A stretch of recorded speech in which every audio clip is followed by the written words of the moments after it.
श्रीवास्तव साहब, 2006 से आप प्रॉब्लम में फेस करें। हाँ जी श्रीवास्तव साहब, जैसे 2007 से लगभग मैं आपके साथ हूँ। आप मई 2007 में आपके पास पहली बार आए थे। और धर्मेंद्र जी हैं, धर्मेंद्र जी HP सिंह हैं और राय चौधरी हैं, शर्मा है, अनुपमा शर्मा। बेसिकली पिछले दिनों एक हमारी सब लोग इकट्ठे मिले थे किसी मीटिंग में, तो वी हैड डिसाइडेड के to file a comprehensive petition before Assam. ये कंपोजिट सब चीज मिला के तो मुझे आप धर्मेंद्र जी बैठे हुए हैं, HP सिंह साहब भी आने वाले हैं, तो आप मुझे क्लियर टर्म्स में बताएं सो दैट सारे के सारे लोग, हमारे वकील लोग सुने, धर्मेंद्र जी खास तौर पर, जो कि अल्टीमेटली क्या हम ऐसी पिटीशन फाइल कर सकते हैं जिससे ये पता चले कि अल्टीमेटली आपके ग्रीवेंसीज भी रिड्रेस हो। दूसरा, जो लोग गार्ड हो ना, 5,000 करोड़ का 6,000 करोड़ का घपला किए बैठे हैं लोग, तो 5,000 करोड़ का तो फिगर कैसे आई, ये तो जरा आप बताएंगे। आप डिटेल पूरा शुरू से बता देते हैं। शुरू से बताइए, फ्रेश हो जाएगा, इनको भी ये हो जाएगा।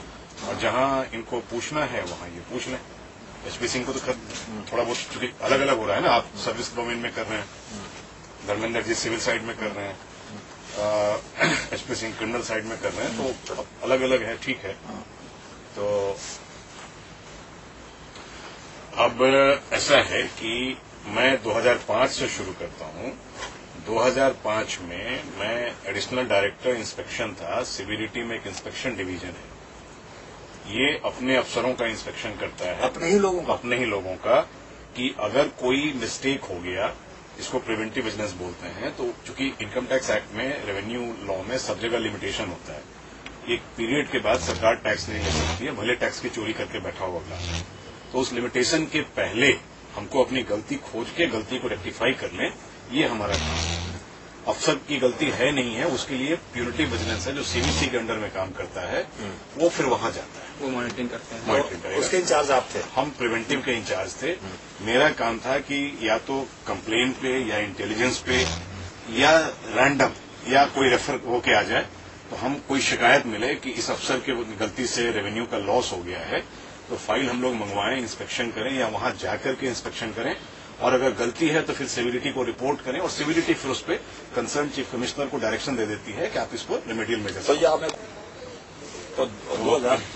मैं सितंबर 2004 में मैंने ज्वाइन किया था inspection division of CBDT, central board of direct taxes, जो कि इनकम टैक्स डिपार्टमेंट का सबसे हाईएस्ट बॉडी, पेरेंट बॉडी है, कंट्रोलिंग बॉडी है। ये स्टैट्यूटरी बॉडी है, central board of revenue act में बना है, पार्लियामेंट। तो आपने क्या किया उसमें? तो मेरा काम वहां था, मुझे वहां पे ये इंटेलिजेंस दिया गया, मिला कहीं से, सोर्स हम नहीं बताएंगे, सबका अपना सोर्स होता है, हर इन्वेस्टिगेटर का सोर्स होता है, कि एक पर्टिकुलर ऑफिसर ने, सुमोना सेन, 99 बैच की है। आप ही की IRS? हाँ, हम तो अपने ही अफसरों का करते हैं इंस्पेक्शन, तो IRS बाहर तुम जा ही नहीं सकते। ठीक है। तो उसका सुमना सेन उसी की बीवी है जिसका हस्बैंड एक अभिसार शर्मा NDTV का एम्प्लॉय। ठीक है, उसका मैंने somewhere I had read in newspaper. हाँ ठीक है। तो वो उसने NDTV के साथ मिल करके कोई मेजर घपला कर रखा है, जिसमें गवर्नमेंट को करीब 200-250 करोड़ का रेवेन्यू लॉस है। इतनी बड़ी? इतना बड़ा घपला? इतना मतलब 200-250 करोड़ का। तो ऑब्वियसली चूंकि नाम था सुमना सेन IRS 99 बैच, तो चूंकि नाम था, SSC का नाम था, मतलब टैक्स पेयर का नाम था, ऑफिसर का नाम था, उसके साथ दूसरी मोहतरमा है, तो वो अभी नहीं है, अभी बाद में, मतलब ये करके इसमें इन्वॉल्व नहीं थी, इसमें इन्वॉल्व अभी नहीं, इन्वॉल्व तो है, बट अभी हमको पता नहीं है। तो चूंकि क्लियर कट इन्फॉर्मेशन था, तो हमने रिकॉर्ड मंगवाया, ऑफिशियली रिकॉर्ड मंगवाया, रिकॉर्ड चेक किया और पाया कि इन्फॉर्मेशन सही है। तो हमने सिविलिटी को रिपोर्ट किया, सिविलिटी ने इंस्पेक्शन करने के लिए डायरेक्शन दे दिया। अरुण भार्गव मेंबर थे, हमारे मेंबर इंचार्ज थे। मेंबर IT जो होता है इनकम टैक्स CBDT में, central board of direct taxes में, मेंबर इनकम टैक्स, वो इंस्पेक्शन डिवीजन का बॉस होता है। प्लस हम कंट्रोलर एंड ऑडिटर जनरल को रिपोर्ट करते हैं और public accounts committee of parliament को रिपोर्ट करते हैं, PSC को। आप नोट करते रहना। Quarterly report CAG, controller and auditor general जो है, तो हम फंक्शनली उसके अंडर में काम करते थे। हम अपना क्वार्टरली रिपोर्ट देते हैं CNG को, और एनुअल रिपोर्ट देते हैं PSC को, पब्लिक अकाउंट्स कमेटी जो पार्लियामेंट की होती है। और एडमिनिस्ट्रेटिव कंट्रोल हमारा होता है सिविलिटी का, जैसे हमको गाड़ी है, स्टाफ है, अदर खर्चे हैं, ऑफिस एक्सपेंसेस हैं, सब सिविलिटी देगा। बट अल्टीमेटली क्या किया? तो गाड़ी से हमें कोई नहीं मतलब नहीं ultimately क्या है। किया? अल्टीमेटली जब हमने एनडीटीवी का रिकॉर्ड चेक किया तो पाया कि इसमें प्राइमा फेसाई कंप्लेन सही है, तो हमने प्रॉपर इंस्पेक्शन शुरू किया। जैसे मैंने इंस्पेक्शन शुरू किया पहाड़ टूटने लगा। ये जो सुमना सेन है, जो एनडीटीवी के एम्प्लॉय की वाइफ है, और जो बाद में रिकॉर्ड से हमने देखा कि इसने रूल 4 सीसीएस कंडक्ट रूल में, जहां पे इंफॉर्मेशन गवर्नमेंट को इंटीमेशन देना मैंडेटरी है, उस वक्त आपकी जिम्मेवारी नहीं बनती थी कि चिदम्बरम जो शायद फाइनेंस मिनिस्टर थे उनको इन्फॉर्म करना? नहीं, हम चिदम्बरम को क्यों इन्फॉर्म करें? फाइनेंस मिनिस्टर वो तो ऊपर है, हम तो अपना मेंबर को इन्फॉर्म करेंगे, अपने सीनियर ऑफिसर को। और मेंबर अगर ठीक समझेगा तो बताएगा सेक्रेटरी को, सेक्रेटरी और चेयरमैन मिलकर मंत्री को बताएंगे। मेरा काम नहीं है मंत्री को बताना। तो हम लोगों ने अपने मेंबर को बताया। मेंबर ने कहा कि मेंबर अरुण भार्गव साहब थे, वो रिटायर करके 69 बैच के थे। तो अरुण भार्गव साहब ने कहा कि इंस्पेक्शन करो। इंस्पेक्शन कराया। जैसे रिकॉर्ड मंगवाया हमने जून 2006 के आसपास, तो जैसे हमने शुरू किया तमाशा शुरू हो गया मेरे लिए। उसका कारण ये था कि सुमना सेन के जो हस्बैंड हैं अभिसार शर्मा एनडीटीवी के एम्प्लॉय हैं अक्टूबर 2003 से।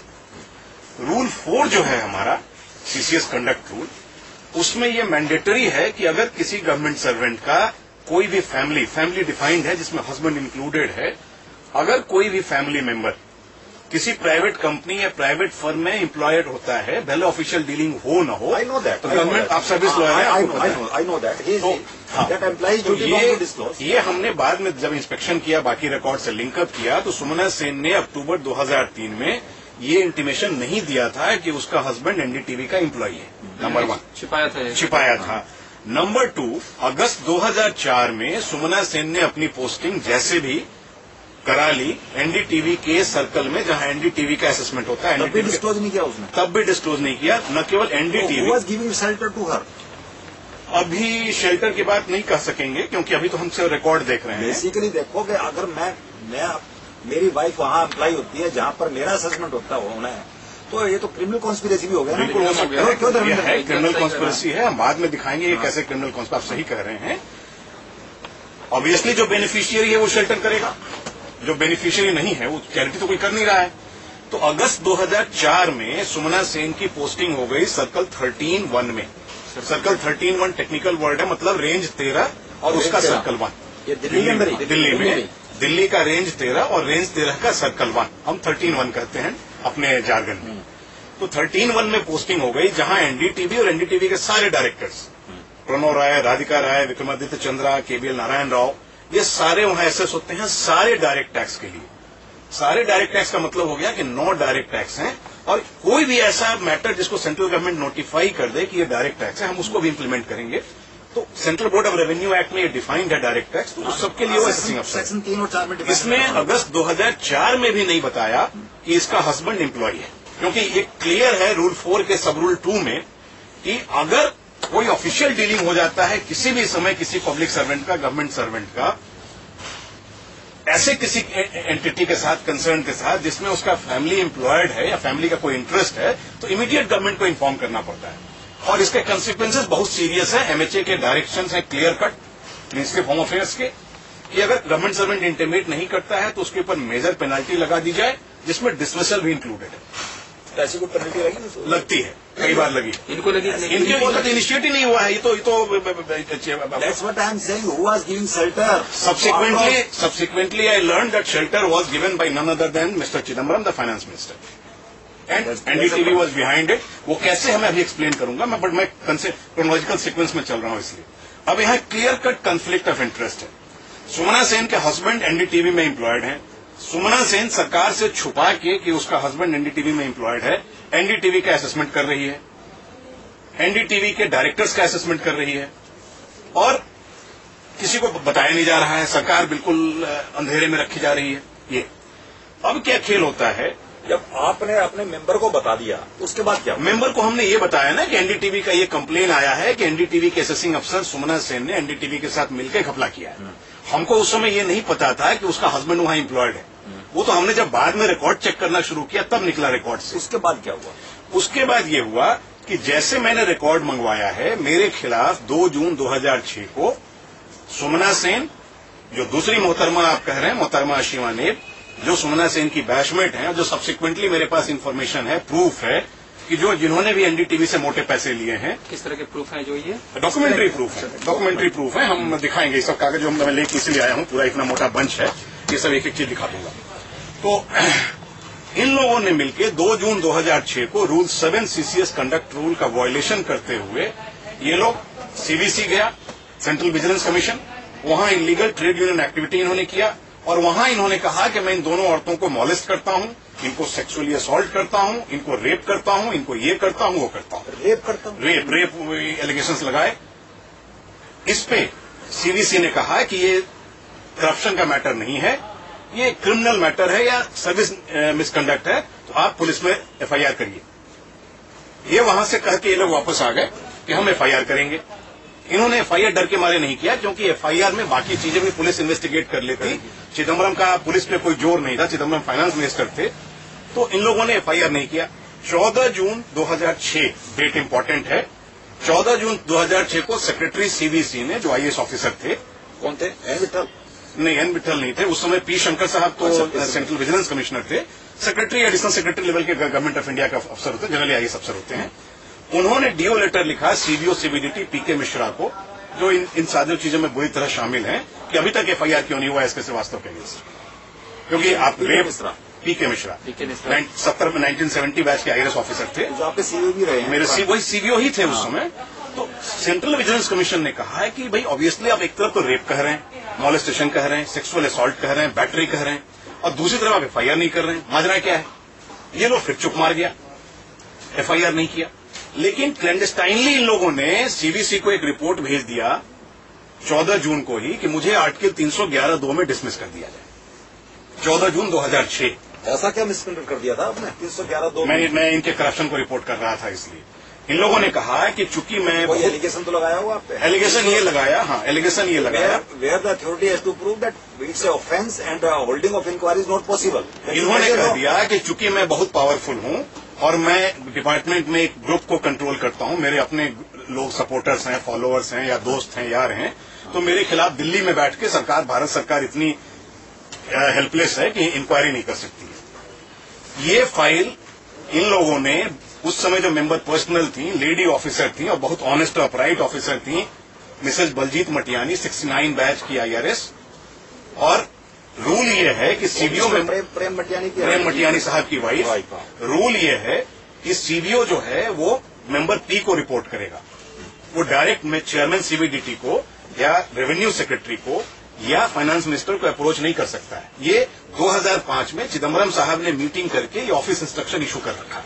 उसके इंस्ट्रक्शन है अपने पास। उसके बाद क्या? इन लोगों ने मेंबर पर्सनल को कुछ नहीं बताया। कौन थे मेंबर पर्सनल? मिसेज मटियानी थी। मिसेज मटियानी के पीठ पीछे उनसे छुपा के मिस खेरावाला थी, जिनके पीके मिश्रा से पर्सनल ताल्लुकात थे। पर्सनल का मतलब? पर्सनल और क्या मियां बीवी में होता है? आप कैसे कह सकते हैं? मेडिकल रिकॉर्ड्स देख लीजिए जाए मिस खेरावाला के कितने अबॉर्शंस हुए हैं, और वो ऑफिशियली अनमैरिड थी। अच्छा, गवर्नमेंट हॉस्पिटल? हाँ, गवर्नमेंट हॉस्पिटल? प्राइवेट है लखनऊ में, जैसे आसाराम जी ने खोल रखे हैं। जब ठीक है, मतलब ऑफिशियली अनमैरिड थी, तो कहीं तो रिलेशन रख रहा था, तभी तो ये सब हो रहा था। खैर एनीवे, तो मिस खेरावाला को इन लोगों ने डायरेक्ट पुटअप कर दिया और खेरावाला ने इसको रिकमेंड कर दिया। फाइल पहुंच गई चिदम्बरम साहब तक। चिदम्बरम साहब ने 24 अगस्त 2006 को मुझे 311(2) में डिसमिस करने का ऑर्डर कर दिया। 24 अगस्त 2006। लेकिन फिर पता नहीं उनके दिमाग में क्या आया कि 25 तारीख को अपना उन्होंने डिसीजन चेंज करके प्लीज डिस्कस लिख दिया। फाइल नीचे आ गई। नीचे आने के बाद फिर फाइल ऊपर गई। उसके बाद चिदम्बरम साहब ने क्या किया, क्योंकि वहां फाइल टेम्पर कर दी गई है, फाइल के पन्ने गायब कर दिए गए हैं, तो मुझे उसके आगे का नहीं पता है, बट मुझे इनफॉर्मली बताया गया कि चिदम्बरम ने कहा कि चूंकि पीके मिश्रा और मेरे बीच में कन्फ्लिक्ट हो रहा है, मैं पीके मिश्रा के ऊपर करप्शन का चार्ज लगा रहा हूं, तो पीके मिश्रा खुद मेरे मैटर डील न किया करे। इन लोगों ने अरेंजमेंट ये किया, जिसमें चिदम्बरम साहब भी शामिल हैं, कि पीके मिश्रा जो हैं वो किसी और से लिखवा लें, जो उनको लिखना है, दस्तखत अपने न करें, और मिस खेरावाला को फाइल पुटअप कर दें। वो तो ये था ना कि सीबीओ थे, वो किसी से भी लिखवा लें दस्तखत, वो खुद दस्तखत न करें। हाँ? तो एनसी जोशी वहां कमिश्नर थे 78 बैच के, उनसे ये नोट बनवाते, बट लेकिन एनसी जोशी डायरेक्ट सबऑर्डिनेट थे पीके मिश्रा के और उनके एडमिनिस्ट्रेटिव कंट्रोल में थे, उनसे बाहर नहीं थे। तो ब्यूरोक्रेसी में सबऑर्डिनेट से आप मेरे सबऑर्डिनेट को काम दे दीजिए, मैं बराक ओबामा को डिसमिस करवाने का नोट बनवा देता हूं और वो बना के लाएगा और कहेगा साहब को तो पता ही नहीं है। चलो आगे बढ़िए। एनीवे, अब ये सब करते करते एक तरफ तो ये चल रहा है, दूसरी तरफ जो एनडीटीवी का केस शुरू होता है। अब एनडीटीवी ने क्या किया था कि 96-97 के आसपास इन लोगों ने स्टार टीवी के साथ एक एग्रीमेंट कर लिया। स्टार न्यूज का ये न्यूज बनाते थे, प्रोड्यूसर थे दिल्ली में, यहां से बीएसएनएल के सैटेलाइट से अपलिंक करके उसको हांगकांग भेजते थे। हांगकांग में स्टार टीवी वाले अपना लोगो लगा के उसको टेलीकास्ट कर देते थे। तो इसमें कोई भी चीज कंट्री के बाहर नहीं जा रही थी, सिग्नल्स जा रहे थे थ्रू, 3 चाय लेके आ जरा, सिग्नल्स जा रहे थे थ्रू एयर। आप 3 चाय ले गए, 3 बंदे बैठे हैं और ऐसे करिए, एक फालतू करिए, 4 में कोई आ जाए तो बढ़िया। सिग्नल अपलिंक करके जा रहा है, कोई सामान बाहर नहीं जा रहा है, कस्टम बैरियर कुछ नहीं क्रॉस हो रहा है। तो पहले तो इन लोगों ने कोई बेनिफिट नहीं क्लेम किया। इनका जो एग्रीमेंट है स्टार टीवी के साथ, उसमें लिखा हुआ है कि proceeds will be paid in rupees. तो रुपी का मतलब एक्सपोर्ट नहीं होता है। एक सेक्शन 80 HHF है हमारे इनकम टैक्स एक्ट में, जिसमें है कि अगर आप कोई इलेक्ट्रॉनिक मैटर, कोई भी कंप्यूटर से रिलेटेड या कोई ऐसी चीज एक्सपोर्ट करेंगे तो उस पर आपको रिबेट देगी सरकार। फॉरेन करेंसी को बढ़ाने के लिए सरकार की स्कीम्स हैं, कोई इसमें ऐसा ही नहीं है। तो आप कुछ एक्सपोर्ट करेंगे तब ना। Ultimately that was assessed as a non taxable income ultimately and by miss Sumana Singh. लेकिन उसमें ये होता है कि फॉरेन करेंसी जो है, जो एक्सपोर्ट प्रोसीड्स है, जो पैसा मिलेगा उसको कन्वर्टेबल फॉरेन एक्सचेंज में लाना है। जैसे आप नेपाली टका में नहीं लाइएगा, बांग्लादेश के टका में नहीं लाइएगा, मतलब जो कन्वर्टेबल फॉरेन एक्सचेंज, मतलब जो फ्रीली कन्वर्टेबल है मार्केट से, डॉलर है, पाउंड स्टर्लिंग है, क्योंकि पर्पस हमको फॉरेन का एक्सचेंज लाना है, पर्पस हमको नेपाली रुपया या बांग्लादेश का टका नहीं लाना है, ये नहीं लाना है। अल्टीमेटली चूंकि रुपये में आना था तो ऐसे ही कुछ नहीं मिलना है। लेकिन इन लोगों ने हेराफेरी करके, एनडीटीवी वालों ने, जो न्यू दिल्ली टेलीविजन लिमिटेड है, हेराफेरी करके 80 HHF क्लेम भी कर लिया और ले भी लिया, दोनों कर लिया, जिसमें गवर्नमेंट को 200 करोड़ का लॉस है। अब हमारे वही मैटर जो मैंने डील किया था, जो आपने डील किया था, था, हाँ, जस्टिस सीकरी के सामने आपने आर्गुमेंट किया था ये करके। तो इसमें जो है कि 200 करोड़ पे करीब इनको 70-80 करोड़ का टैक्स बेनिफिट था। इन लोगों ने क्या किया कि इसका 263 न हो जाए। हमारा एक सेक्शन है 263 जिसमें कमिश्नर को रिवीजन का पावर है और वो एब्सोल्यूट पावर है। कमिश्नर सो मोटो रिकॉर्ड कॉल करके रिवाइज करके असेसमेंट कैंसिल कर देगा और दोबारा करने का ऑर्डर कर देगा। तो ये न हो जाए, तो इसके लिए सुमना सेन की पोस्टिंग एनडीटीवी वालों ने उस समय के चीफ कमिश्नर को पटा के, इन्फ्लुएंस करके, डरा के, चूंकि चिदम्बरम साहब 2004 में फाइनेंस मिनिस्टर बन गए हैं, तो चिदम्बरम साहब जो है एनडीटीवी के बेनामीदार मालिक हैं। बेसिकली कंपनी चिदम्बरम साहब की है, पैसा उनका लगा हुआ है 5,000 करोड़ रुपया। तो ऑब्वियसली जब वो फाइनेंस में मिनिस्टर हो गए सैया भाई कोतवाल, तो डर काहे का। तो चिदम्बरम साहब के इकबाल से, चाहे कृपा से, चाहे जैसे भी, डायरेक्ट इनडायरेक्ट सुमना सेन की पोस्टिंग करा ली। सुमना सेन सरकार को बता नहीं रही है कि उसका हस्बैंड एनडीटीवी में काम कर रहा है, कंफ्लिक्ट ऑफ इंटरेस्ट है, और सुमना सेन गार्ड करके बैठ गई। उसने टाइम बार कराना शुरू कर दिया। जब हमने टेकअप किया तो हमारे पास 2 साल ऑलरेडी बार्ड हो चुका था, मतलब 6 साल का जो लिमिटेशन है वो निकल चुका था। हम कुछ नहीं कर सकते हैं उसमें। अब एक सुप्रीम कोर्ट का केवल आर्टिकल 141 में एक रेमेडी है कि सुप्रीम 142 की आर्टिकल 142 में सुप्रीम कोर्ट लिमिटेशन वेव कर दे। कुछ केसेस में करती है सुप्रीम कोर्ट जहां सेटिस्फाइड होती है, बट अदरवाइज और कोई रेमेडी नहीं है। हाईकोर्ट का कोई जुरिडिक्शन नहीं है, सरकार के पास कोई रास्ता नहीं है। केवल सुप्रीम कोर्ट आर्टिकल 142 में इंटरवीन कर सकती है। तो इसमें जो रेवेन्यू लॉस हो रहा था, हम लोग इस इशू पे थे। पहला इंस्पेक्शन रिपोर्ट मैंने 7 मार्च 2007, 2007, इस मार्च को तो आपको सस्पेंड ही कर दिया, बता रहे हैं। तो 7 मार्च 2007 को पहली बार मैंने इंस्पेक्शन रिपोर्ट भेजा, मेंबर से अप्रूव करा के। तो chief commissioner Delhi 5, chief commissioner of income tax थे, उन्होंने हमारी रिपोर्ट एक्सेप्ट कर ली। कमिश्नर दिल्ली 5 कल्याण चंद साहब थे, उनको भेज दिया फॉर नेसेसरी एक्शन। कमिश्नर ने हमारी रिपोर्ट देखी and he was satisfied.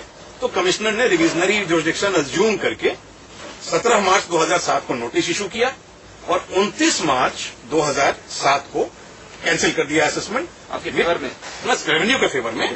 Revenue के फेवर में मैं तो मतलब प्रोपोजर हूं, जैसे मैं कोर्ट को असिस्ट कर रहा हूं। ये जुडिशियल ऑर्डर्स हैं सारे।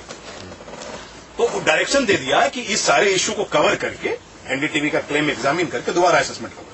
ये असेसमेट 31 दिसंबर 2007 को हो भी गया और एनडीटीवी के अगेंस्ट हुआ और जो कुछ हम लोगों ने कहा था वो सारा का सारा एक्सेप्ट कर लिया। 31/12/2007। लेकिन उससे पहले जनाब आपको सस्पेंड आप बता रहे हैं 30 मार्च 2007 को मेरा डीपीसी हो रहा था, हुआ यूपीएससी में। डीपीसी क्या है? Department promotion committee. हम लोगों का डीपीसी होता है, पब्लिक सर्विस कमीशन है ना, तो ये कंडक्ट करता है। क्योंकि हम लोग सब यूपीएससी के रिकमेंडेशन पे अपॉइंटेड हैं, तो हमारा कोई भी प्रमोशन यूपीएससी के ही रिकमेंडेशन पे होता है। डीपीसी तो उसमें डिपार्टमेंटल प्रमोशन कमेटी बनती है जिसमें यूपीएससी के मेंबर या चेयरमैन उसके चेयरमैन होते हैं और सेक्रेटरी और बाकी अफसर जो होते हैं उसके मेंबर्स होते हैं और यूपीएससी में ही होता है। तो 30 मार्च को मेरा कमिश्नर के प्रमोशन का था जिसमें मेरा नाम कमिश्नर के लिए क्लियर भी हो गया। इन लोगों को डर ये हो गया कि मैं अगर कमिश्नर बन गया तो इंक्वायरी और एक्सीलरेट करा दूंगा। अब इनके खिलाफ सारी इंक्वायरियां खुलवा देंगे। शुरू हो गया था इनका, तो इनको दो डर था। तो इसलिए मुझे 30 मार्च को चिदम्बरम ने सेक्सुअल, देखो मैं सर्विस लॉ में प्रैक्टिस करता हूँ और आपने बहुत मुकदमे भी किया। उस वक्त आपके खिलाफ एक चार्जशीट थी रूल 14 की 2006 में पहली। श्रीवास्तव साहब मुझे बताएं कि जब उनको बेसिकली ये मालूम था कि जब चार्जशीट की पेंडेंसी से आपको प्रमोशन नहीं मिल सकती थी, तो जो आप ये कंफ्यूज कर रहे हैं कि उनको ये डर हो गया था कि प्रमोशन हो गया। प्रमोशन तो आपका चार्जशीट के बाद ही होता। बेसिकली मेरा जो कहना है, क्या उनका ये इंटेंशन था कि आपको सर्विस से ही निकाल दिया जाए so that you can not perform your effective duties? नहीं, उनका इंटेंशन ये था कि मुझे किसी तरह से एनडीटीवी की इंक्वायरी से हटाया जाए। क्यों मैं बता, that is why you are placed under suspension, not because of इन्होंने एक चीज मैं भूल गया, मेरे दिमाग से निकल गया। मुझे मई 2006 में चिदम्बरम साहब ने मैंगलोर ट्रांसफर करा दिया। अच्छा, ठीक है, दिल्ली से, जबकि मेरा ना ट्रांसफर ड्यू था और नहीं अदरवाइज मेरा ट्रांसफर होना चाहिए था। जाकर वहाँ ज्वाइन किए? मैं ज्वाइन तो नहीं किया, लेकिन मैं उस समय कुछ नहीं जानता था लॉ वगैरह का प्रोसीजर। मैं तो एक एप्लीकेशन बना के कैट में चला आया था कि टू द चेयरमैन कैट कि मेरा ट्रांसफर कैंसिल किया जाए। तो मुझे कैट वालों ने, रजिस्ट्री वालों ने समझाया कि साहब प्रेस्क्राइब प्रोफॉर्मा है, उससे तो ठीक है। और मैं मैंने केस खुद ही आर्ग्यू किया था अपना, और मैच उसमें 13 अक्टूबर 2006 को वो हम लोग जीत गए, मेरा कैंसिल कर दिया। तो इनको लगा कि मुझे दिल्ली से भगा नहीं सकते हैं, ट्रांसफर करेंगे तो फिर मैं कैट में चला जाऊंगा, साहब मुझे एनडीटीवी की वजह से हटाया जा रहा है।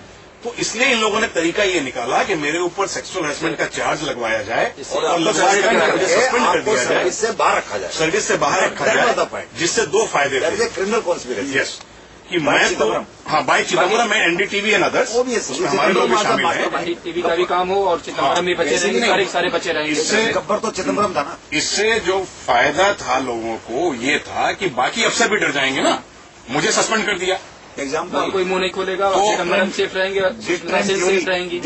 ब्रदर, तो मुझे सस्पेंड कर दिया तो बाकी अफसर भी अब डरेंगे ना कि कौन पंगे में पड़े, भाई छोड़ो अपनी नौकरी करते हैं, क्यों सस्पेंड होकर सड़क पे धक्के खाएं। तो इसलिए इन लोगों ने मुझे, अब हुआ कि जो इन दोनों महिलाओं ने जो सेक्सुअल हैरेसमेंट लगाया, आगे तो इंक्वायरी भी हो गई, एक्सोनरेट भी हम लोग हो गए, सब हो गया। तो इन दोनों ने क्यों लगाया, इनका क्या मोटिव था, क्यों कोई औरत अपने को बदनाम करेगी, क्योंकि फजीयत तो इनकी भी होगी। 10 लोग पूछेंगे क्या हुआ, कैसे हुआ, कहाँ हुआ। तो इनका सीधा सा था कि सुमना सेन जो हैं, इनका तो मियाँ वहां एम्प्लॉयड था, प्लस जो बाद में मुझे पता चला, देखा था मैंने उनको, तो मुझे बाद में पता चला कि 2004 में लॉ हमारा ये है कि सेक्शन 143 जो है इनकम टैक्स एक्ट का, उसमें असेसमेंट होता है। उसके 3 सबसेक्शन है, सबसेक्शन 1, 2 और 3। 1 में हम समरी करते हैं, केवल एरिथमेटिकल एरर वगैरह देख लेते हैं कि कहीं कोई एक्सप्रेसिव गलती तो नहीं है, जैसे रेट अगर 30% है तो किसी ने 25% को नहीं टैक्स दिया हुआ है, 500 प्लस 500 को 800 बता रहे हैं। उसके बाद क्या हुआ? तो 143(2) जो है उसमें डिटेल बता रहे हैं, ये चीज जहाँ एक लार्जर क्रिमिनल को बता रहे हैं कि हम इनके मतलब की है, जो मेरे मतलब की हाँ, तो इनके मतलब की बता रहे हैं कि अभी जो सर्विस हमारे सर्विस लॉ पे नहीं आ रहे, अब लार्जर कॉन्स्पिरेसी पे आ रहे हैं। लार्जर कॉन्स्पिरेसी ये थी कि एनडीटीवी के इंटरेस्ट को, इलीगल इंटरेस्ट को गार्ड करने के लिए सुमना सेन को वहां पोस्ट किया गया। सुमना सेन वहां बैठ करके एनडीटीवी का इंटरेस्ट गार्ड कर रही है, illegal interest, number 1। Number 2, larger conspiracy को में ही मुझे सस्पेंड कराया गया, एनडीटीवी और चिदम्बरम ने मिलकर और इन दोनों महिलाओं ने मिलकर। अब है कि ये महिलाएं क्यों करेंगी, क्यों कोई महिला अपने को बेइज्जत कराएगी सेक्सुअल हैरेसमेंट ऐसा गंदा केस लेकर के। मोटिव होना चाहिए ना, लार्जर, सुप्रीम कोर्ट बार बार कहता है कि कोई क्यों औरत क्यों अपने को फजीयत में डालेगी। औरत जनरली अवॉइड करती है, बचना चाहती है कि अगर कोई रास्ता निकल जाए तो जान छूटे। तो अपने हस्बैंड को बचाना चाहती होगी। नहीं, हस्बैंड को नहीं बचा रही थी, मोटे पैसे मिले थे, कोई नहीं। वही मैं बता रहा हूं कि करोड़ रुपए का खर्चा एनडीटीवी कर चुका था सुमना सेन के ऊपर। 2004 में असेसमेंट ईयर 2004-05, इसमें 13 दिसंबर 2004 को एनडीटीवी का केस 143(2) में एडिशनल कमिश्नर रेंज 13 ने टेकअप किया था। तो मार्च 2007 में थे हम। ठीक है, हम मोटिव बता रहे हैं। मार्च सुमना सेन का मोटिव क्या है, सेक्सुअल हैरेसमेंट फेक करने के लिए। तो सीपीसी आप लोग जानते हैं, अगर इनकम टैक्स एक्ट नहीं उतना जाने, कि एक ही कोर्ट के अगर 5 बेंच हैं और एक बेंच ने कोई मैटर टेकअप कर लिया है तो आप दूसरे बेंच में नहीं जा सकते।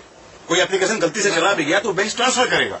सिंपल सा लॉ है सीपीसी का, सिंपल है कि एक ही कोर्ट के 5 बेंच अलग अलग नहीं सुनेंगे एक ही मामले को। तो अगर एडिशनल कमिश्नर जो सुपीरियर है डिप्टी कमिश्नर का या असिस्टेंट कमिश्नर का, उसने अगर केस टेकअप कर लिया तो डिप्टी कमिश्नर नहीं टेकअप करेगा उसी साल में। एक नंबर 1।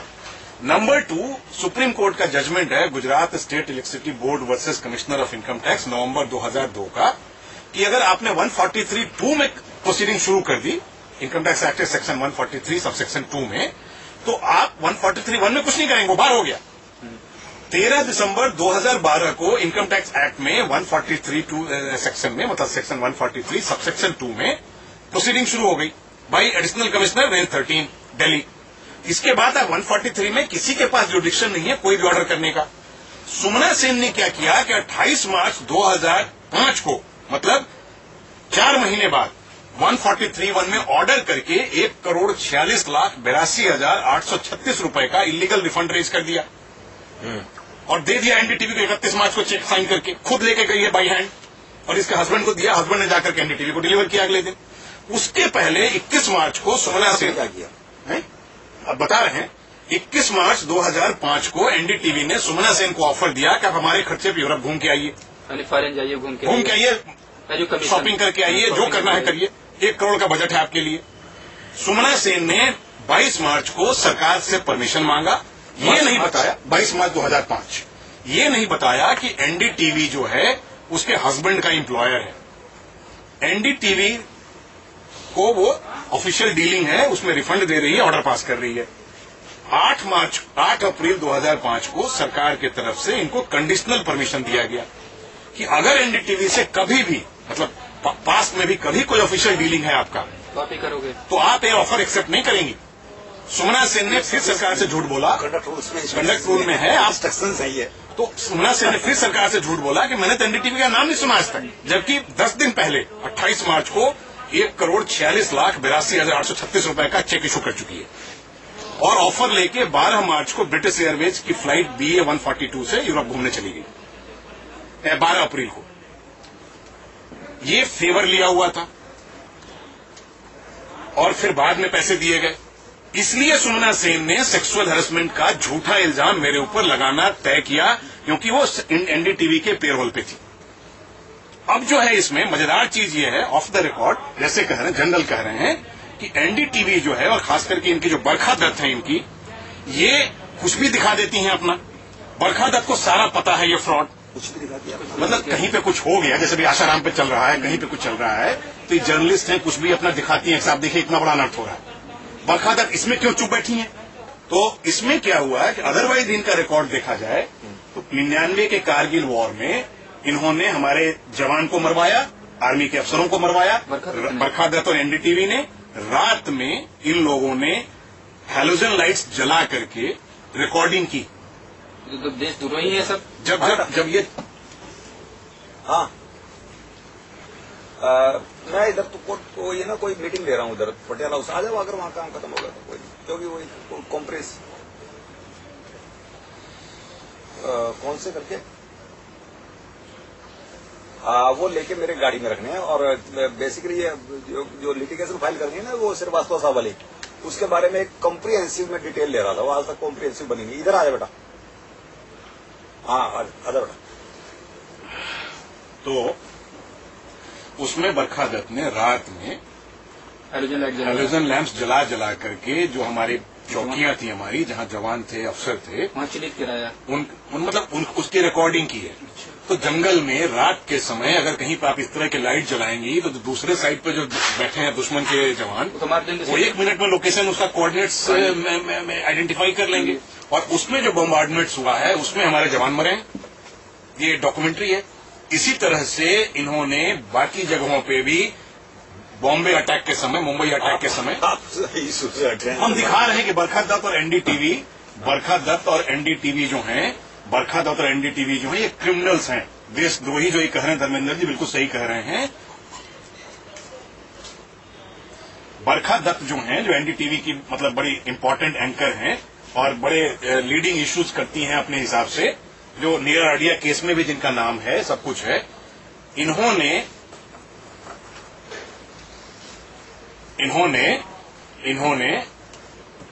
बॉम्बे अटैक के समय कमांडोज का लोकेशन डिस्क्लोज कर दिया था। खुद उन्होंने किया, इन लोगों ने टीवी पे चला के 26 नवंबर वाले इंसिडेंट में इन्होंने कमांडो जो लैंड कर रहे थे वहां पे, उसको सीक्रेट रखा जाना चाहिए था, उसके लोकेशन को ये कर दिया, जिसकी वजह से इनके हैंडलर्स ने टीवी देख करके टेररिस्टों को खबर कर दिया कि कमांडोज लैंड कर रहे हैं, यहाँ लैंड कर रहे हैं, उसको कवर करो।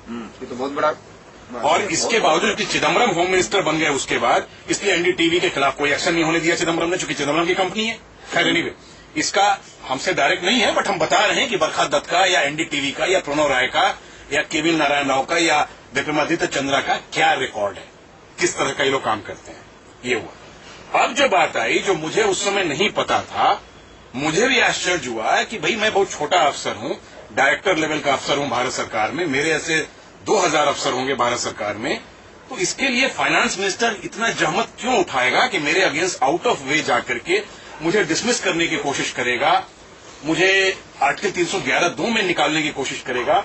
तो स्टेक हाई होना चाहिए और स्टेक ऐसा होना चाहिए, हाँ, उनका निजी स्वार्थ होगा, कुछ होना चाहिए जहां पे कुछ ऐसा होना चाहिए कि तो अब क्या हुआ कि मुझे भी लगा, और मैंने अपने लोगों से बात की, अपने सीनियरों से बात की, कुलीग से बात की, सबका था कि भाई ठीक है, तुमने एक इंस्पेक्शन नोट भेज दिया तो क्या हो गया, ये तो रूटीन चीजें हैं, सरकार में चलती रहती हैं। फाइनेंस मिनिस्टर क्यों तुमसे इतना ऑल ऑफ सडन नाराज हो जाएगा, बिल्कुल तुमसे जानी दुश्मनी। अब ये धीरे धीरे मुझे फिर पता चला कि एक दूसरा ऑफिसर हमारा था 92 बैच का, उसने भी एनडीटीवी की इंक्वायरी करने की कोशिश की। वो कौन था? आशीष अग्रवाल, 92 बैच का है। उसका क्या असर हुआ? उसको सर्च नहीं करने दिया गया। मिलाप जैन साहब डीजी थे, उन्होंने उसके प्रपोजल को शट डाउन कर दिया। हासर पूछ रहा हूँ, जैसे आप बाद में हुआ, बेचारा वो भी कहीं गड्ढे में दिन काट रहा है। बट एनीवे, ये तो सेकंड था। तीसरा एक अफसर criminal conspiracy against officers of government of India. तीसरा बता रहे हैं यशवंत सिन्हा साहब जो हैं, फॉर्मर फाइनेंस मिनिस्टर हैं खुद, और सिटिंग एमपी हैं, हजारीबाग से बीजेपी के सिटिंग पार्लियामेंट्री मतलब लोकसभा एमपी हैं। यशवंत सिन्हा साहब ने as chairman of the standing committee on finance of parliament एक डायरेक्शन दिया मिनिस्ट्री ऑफ फाइनेंस को कि एनडीटीवी की इंक्वायरी करवाई जाए। वो इंक्वायरी डीजी इन्वेस्टिगेशन, जो हमारे डायरेक्टर जनरल इन्वेस्टिगेशन है दिल्ली में, उनके पास आई घूमती हुई ऊपर से। तो एक रजनीश यादव, बढ़िया अफसर है हमारा, 2004 बैच का Rajneesh Yadav, assistant director investigation था, उसको केस असाइन हुआ। उसने एनडीटीवी को सेक्शन 131 इनकम टैक्स एक्ट में समन्स इशू किए कि सारा डिटेल लेके आओ। ये एनडीटीवी वाले भाग गए और उसका ट्रांसफर करा दिया। तो जब Rajneesh Yadav also became the victim of the NDTV and Chidambaram, तो जब ये सारी चीजें मुझे 2008 में 9 में पता चलनी शुरू हुई, तो हम लोगों ने फिर इकट्ठा सोचना शुरू किया। इनसे मेरी इन दोनों अफसरों से डायरेक्ट कोई बात नहीं हुई, बट मिला करके जो इनपुट्स मिलने लगे, तो मैंने सारे इनपुट्स जब इकट्ठा करके देखा, तब मुझे लगा कि एनडीटीवी कोई मच लार्जर कॉन्स्पिरेसी किए बैठा है और सरकार को कोई बहुत बड़ा चूना इलो लगा के बैठे हैं। वो हम लोगों ने खोजना शुरू किया। खोजते खोजते 2009 के अंत में आके हमें ये मिला कि एनडीटीवी ने सब्सिडियरीज बना के बाहर, इंग्लैंड में, हॉलैंड में, दुबई में, मलेशिया में, सिंगापुर में, मॉरिशस में करीब 300 मिलियन पाउंड स्टर्लिंग, जो उस समय के हिसाब से 2000 करोड़ रुपए बनते हैं, ये सड़क पे खड़ा होकर रेज कर लिया। स्टेप अप कूपन कहते हैं, कोई मतलब नहीं होता, ऐसा कोई इंस्ट्रूमेंटैलिटी नहीं होता, इंस्ट्रूमेंट नहीं है फाइनेंशियल इंस्ट्रूमेंट। इन्होंने कहा कि हमने स्टेप अप कूपन के थ्रू 300 मिलियन पाउंड रेज कर लिए उस पैसे को ये ले गए मॉरिशस की कंपनियों में जो इन्हीं की कंपनियां थी, वहां से ये ले आए बॉम्बे की कंपनियों में जो इन्हीं की कंपनियां थी, फेरा violation, money laundering, PML act का वायलेशन, और फिर बॉम्बे वाली कंपनियों को अमलगमेट कर लिया एनडीटीवी के साथ। अब इसमें मजेदार बात यह है कि अगर इनको यूके में लोगों ने 2005 में 2006 में 300 मिलियन पाउंड्स दिए हैं और उस पे इंटरेस्ट देना है एनडीटीवी को जो अक्टूबर 2012 में पेएबल है मैच्योर होके, तो इनको 2009 में वो पैसा ट्रांसफर क्यों करने देंगे वो इन्वेस्टर्स? उनको क्या सेफ्टी है? इंग्लैंड से पैसा मॉरिशस की कंपनियों में जा रहा है तो इन्वेस्टर पूछेंगे ना भाई मॉरिशस की कंपनी पे क्या कंट्रोल है हमारा? कल वो कंपनी अगर डिफॉल्ट कर गई तो हमारा पैसा तो गया। किसी ने नहीं पूछा। क्यों नहीं पूछा अभी बता देते हैं। मॉरिशस से वो पैसा बॉम्बे आ गया, बॉम्बे की कंपनियां अमलगमेट होकर खत्म हो गई और किसी ने चूत चपड़ नहीं किया। बंगाल में शरादा स्कैम में 500 करोड़ है, इतना हंगामा हो रहा है तो इसलिए नहीं किया कि किसी ने पैसा दिया ही नहीं था। ये तो जमा खर्च का काम था, हवाला का काम था, पेपर पे था, पैसा इन्हीं लोगों का था। अब है कि एनडीटीवी के पास ये पैसा कहां से आया? एनडीटीवी तो 2004 में इनकी ये नौबत हो गई थी कि इनकी कंपनी बंद होने की हालत थे। इनके क्रेडिटर्स जो मार्केट में थे वो इनसे अपना लोन मांग रहे थे वापस। 99 में एनडीए सरकार के समय इनके खिलाफ सीबीआई ने एफआईआर कर रखा था ब्राइबरी का पीसी एक्ट में और एम्बेजलमेंट ऑफ पब्लिक मनी का। तो इनको ऑल ऑफ सडन ऐसा क्या इनके सुरखाव के पर निकला है कि लोग इनके ऊपर टूट करके पैसा देने लगे? कोई किसी को पैसा नहीं दिया गया था। इस पे जब हम लोगों ने शुरू किया है ना, तब सारा पहाड़ टूटना शुरू हुआ है। तब समझ में आया कि ये पैसा तो चिदम्बरम साहब का है और ये 2G स्कैम का पैसा है। एयरसेल मैक्सिस में 40 मिलियन पाउंड इनको इंडोनेशिया के थ्रू आया इनके पास। डायरेक्ट लिंक है इनका एनडीटीवी का इसके साथ। तो ये सारे एविडेंस क्या सुप्रीम कोर्ट के सामने नहीं रखे गए? अभी तक नहीं रखे गए हैं। अब आप जैसा आप लोग डिसाइड करें, आप लोग वकील हैं। क्योंकि सुप्रीम कोर्ट ने अल्टीमेटली होना चाहिए नहीं, मैंने 2011 में नवंबर 2011 में सीबीआई कोर्ट में एफिडेविट फाइल करके रिक्वेस्ट किया था कि सीआरपीसी के सेक्शन 311 में मुझे एग्जामिन कर लिया जाए एज प्रोसिक्यूशन विटनेस। मेरा प्रेयर ये था कोर्ट को कि सीबीआई इस लाइन पे काम कर रही है कि क्या गलत हुआ है। मैं ये बताना चाहता हूं कि गलत हुआ है तो उसका मोटिव क्या था। अल्टीमेटली कोई आदमी गलत करेगा तो क्यों गलत करेगा? कुछ मोटिव होना चाहिए, कुछ उसको इंड्यूसमेंट होना चाहिए, कुछ बेनिफिट होना चाहिए। तो मैंने बताने की कोशिश की थी कि जो है पार्ट ऑफ 2G स्कैम में जो ब्राइब है जो चिदम्बरम साहब को मिला है 5,000 करोड़ रुपया, उसका भी आज के दिन में डॉक्यूमेंट्री एविडेंस है। सीबीडीटी की फाइलों से यह प्रूव होता है कि सीबीडीटी ने खुद लिखा है कि चिदम्बरम ने 5,000 करोड़ रुपया ब्राइब लिया है टेलीकॉम कंपनी से। उस समय 2G वर्ड क्वाइन नहीं हुआ था, ये 2006 का फाइल नोट है। उन दिनों वो फाइनेंस मिनिस्टर थे तो क्या उन्होंने इन सारी फाइलों को अब बताता हूँ ना, ठीक है। क्योंकि चिदम्बरम साहब ने दो जगह दो काम किए। चिदम्बरम फाइनेंस मिनिस्टर चिदम्बरम साहब ने दो काम किए। एक काम तो ये किया कि फाइलों के पन्ने फाड़ दिए। इसलिए फाड़ दिए कि मुझे जो डिसमिस करने का जो प्रपोजल था, एक बार नहीं 3 बार प्रपोजल गया है, तो डिसमिस करने का जो प्रपोजल था एक फाइल में, उसमें इन लोगों ने, वो मोहतरमा शीमा नेब ने और पीके मिश्रा ने ये लिख दिया कि साहब मैं ये कह रहा हूं कि चिदम्बरम ने 5,000 करोड़ रुपए का ब्राइब लिया है टेलीकॉम कंपनी से। 2G वर्ड क्वाइन ही नहीं हुआ था 2006 में, इसलिए वो नहीं लिख पाए। इसलिए मुझे आर्टिकल 311(2) में निकाल दिया जाए। तो मैं फाइनेंस मिनिस्टर के खिलाफ बोल रहा हूं। मैंने कुछ नहीं बोला था, मैंने अपनी सीक्रेट रिपोर्ट चेयरमैन को दी थी। हाँ, डरडा साहब थे चेयरमैन, उनका डेथ भी हो गया कैंसर से, अच्छे अफसर थे। मैंने उनको दिया था, उन्होंने मुझे मॉनिटर करने के लिए कहा था कि एनडीटीवी केस मॉनिटर करो। तो मैंने एनडीटीवी में कहा था, चिदम्बरम का नाम मैंने उस समय नहीं लिया था। इन लोगों ने लिखा क्योंकि इनका अपना एजेंडा था मेरे खिलाफ। एनीवे, चिदम्बरम ने पहले तो कह दिया कि डिसमिस कर दो, सस्पेंड कर दो।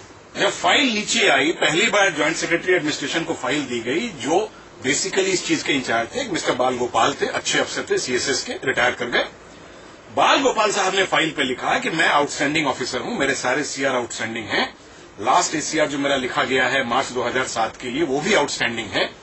चूंकि उसमें हमारे डायरेक्टर जनरल साहब रिटायर कर रहे थे तो जनवरी में लिख दिया गया था। तो ये यूपीएससी देख करके कोई पेनाल्टी के लिए एग्री नहीं करेगी कि भाई जिसका ये आउटस्टैंडिंग ट्रैक रिकॉर्ड है आप उसको क्यों इस तरह से तंग करेंगे। और बिना यूपीएससी के एडवाइस के आर्टिकल 320 में आप मेरे खिलाफ कोई एक्शन नहीं ले सकते, पिनल एक्शन नहीं जा सकते। ये तो सेकंड पैरा में उन्होंने लिखा कि साहब बाकी चीजें छोड़ भी दी जाएं तो मैं आरटीआई में इस फाइल की कॉपी मांगूंगा, देखा जाए I am adversely affected. Number 2, अगर मैं कोर्ट में जाऊंगा, जो मैं जाऊंगा क्योंकि मुझे इस तरह से तंग किया जा रहा है, तो कोर्ट भी फाइल मांगेगी।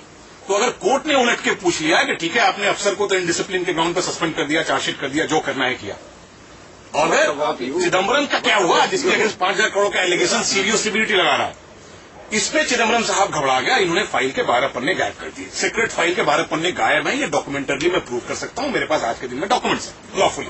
ये वही मैटर जो नमिता कुमारी बग्गा में हमने इसको मेंशन किया था उनके कोर्ट में, और उन्होंने इस बात को अपने ऑर्डर में, समनिंग ऑर्डर में हो गया, इसमें कॉग्निजेंस हुआ है अगेंस्ट वेरी सीनियर ऑफिसर्स, उसमें पीके मिश्रा वगैरह सारे समन्ड है।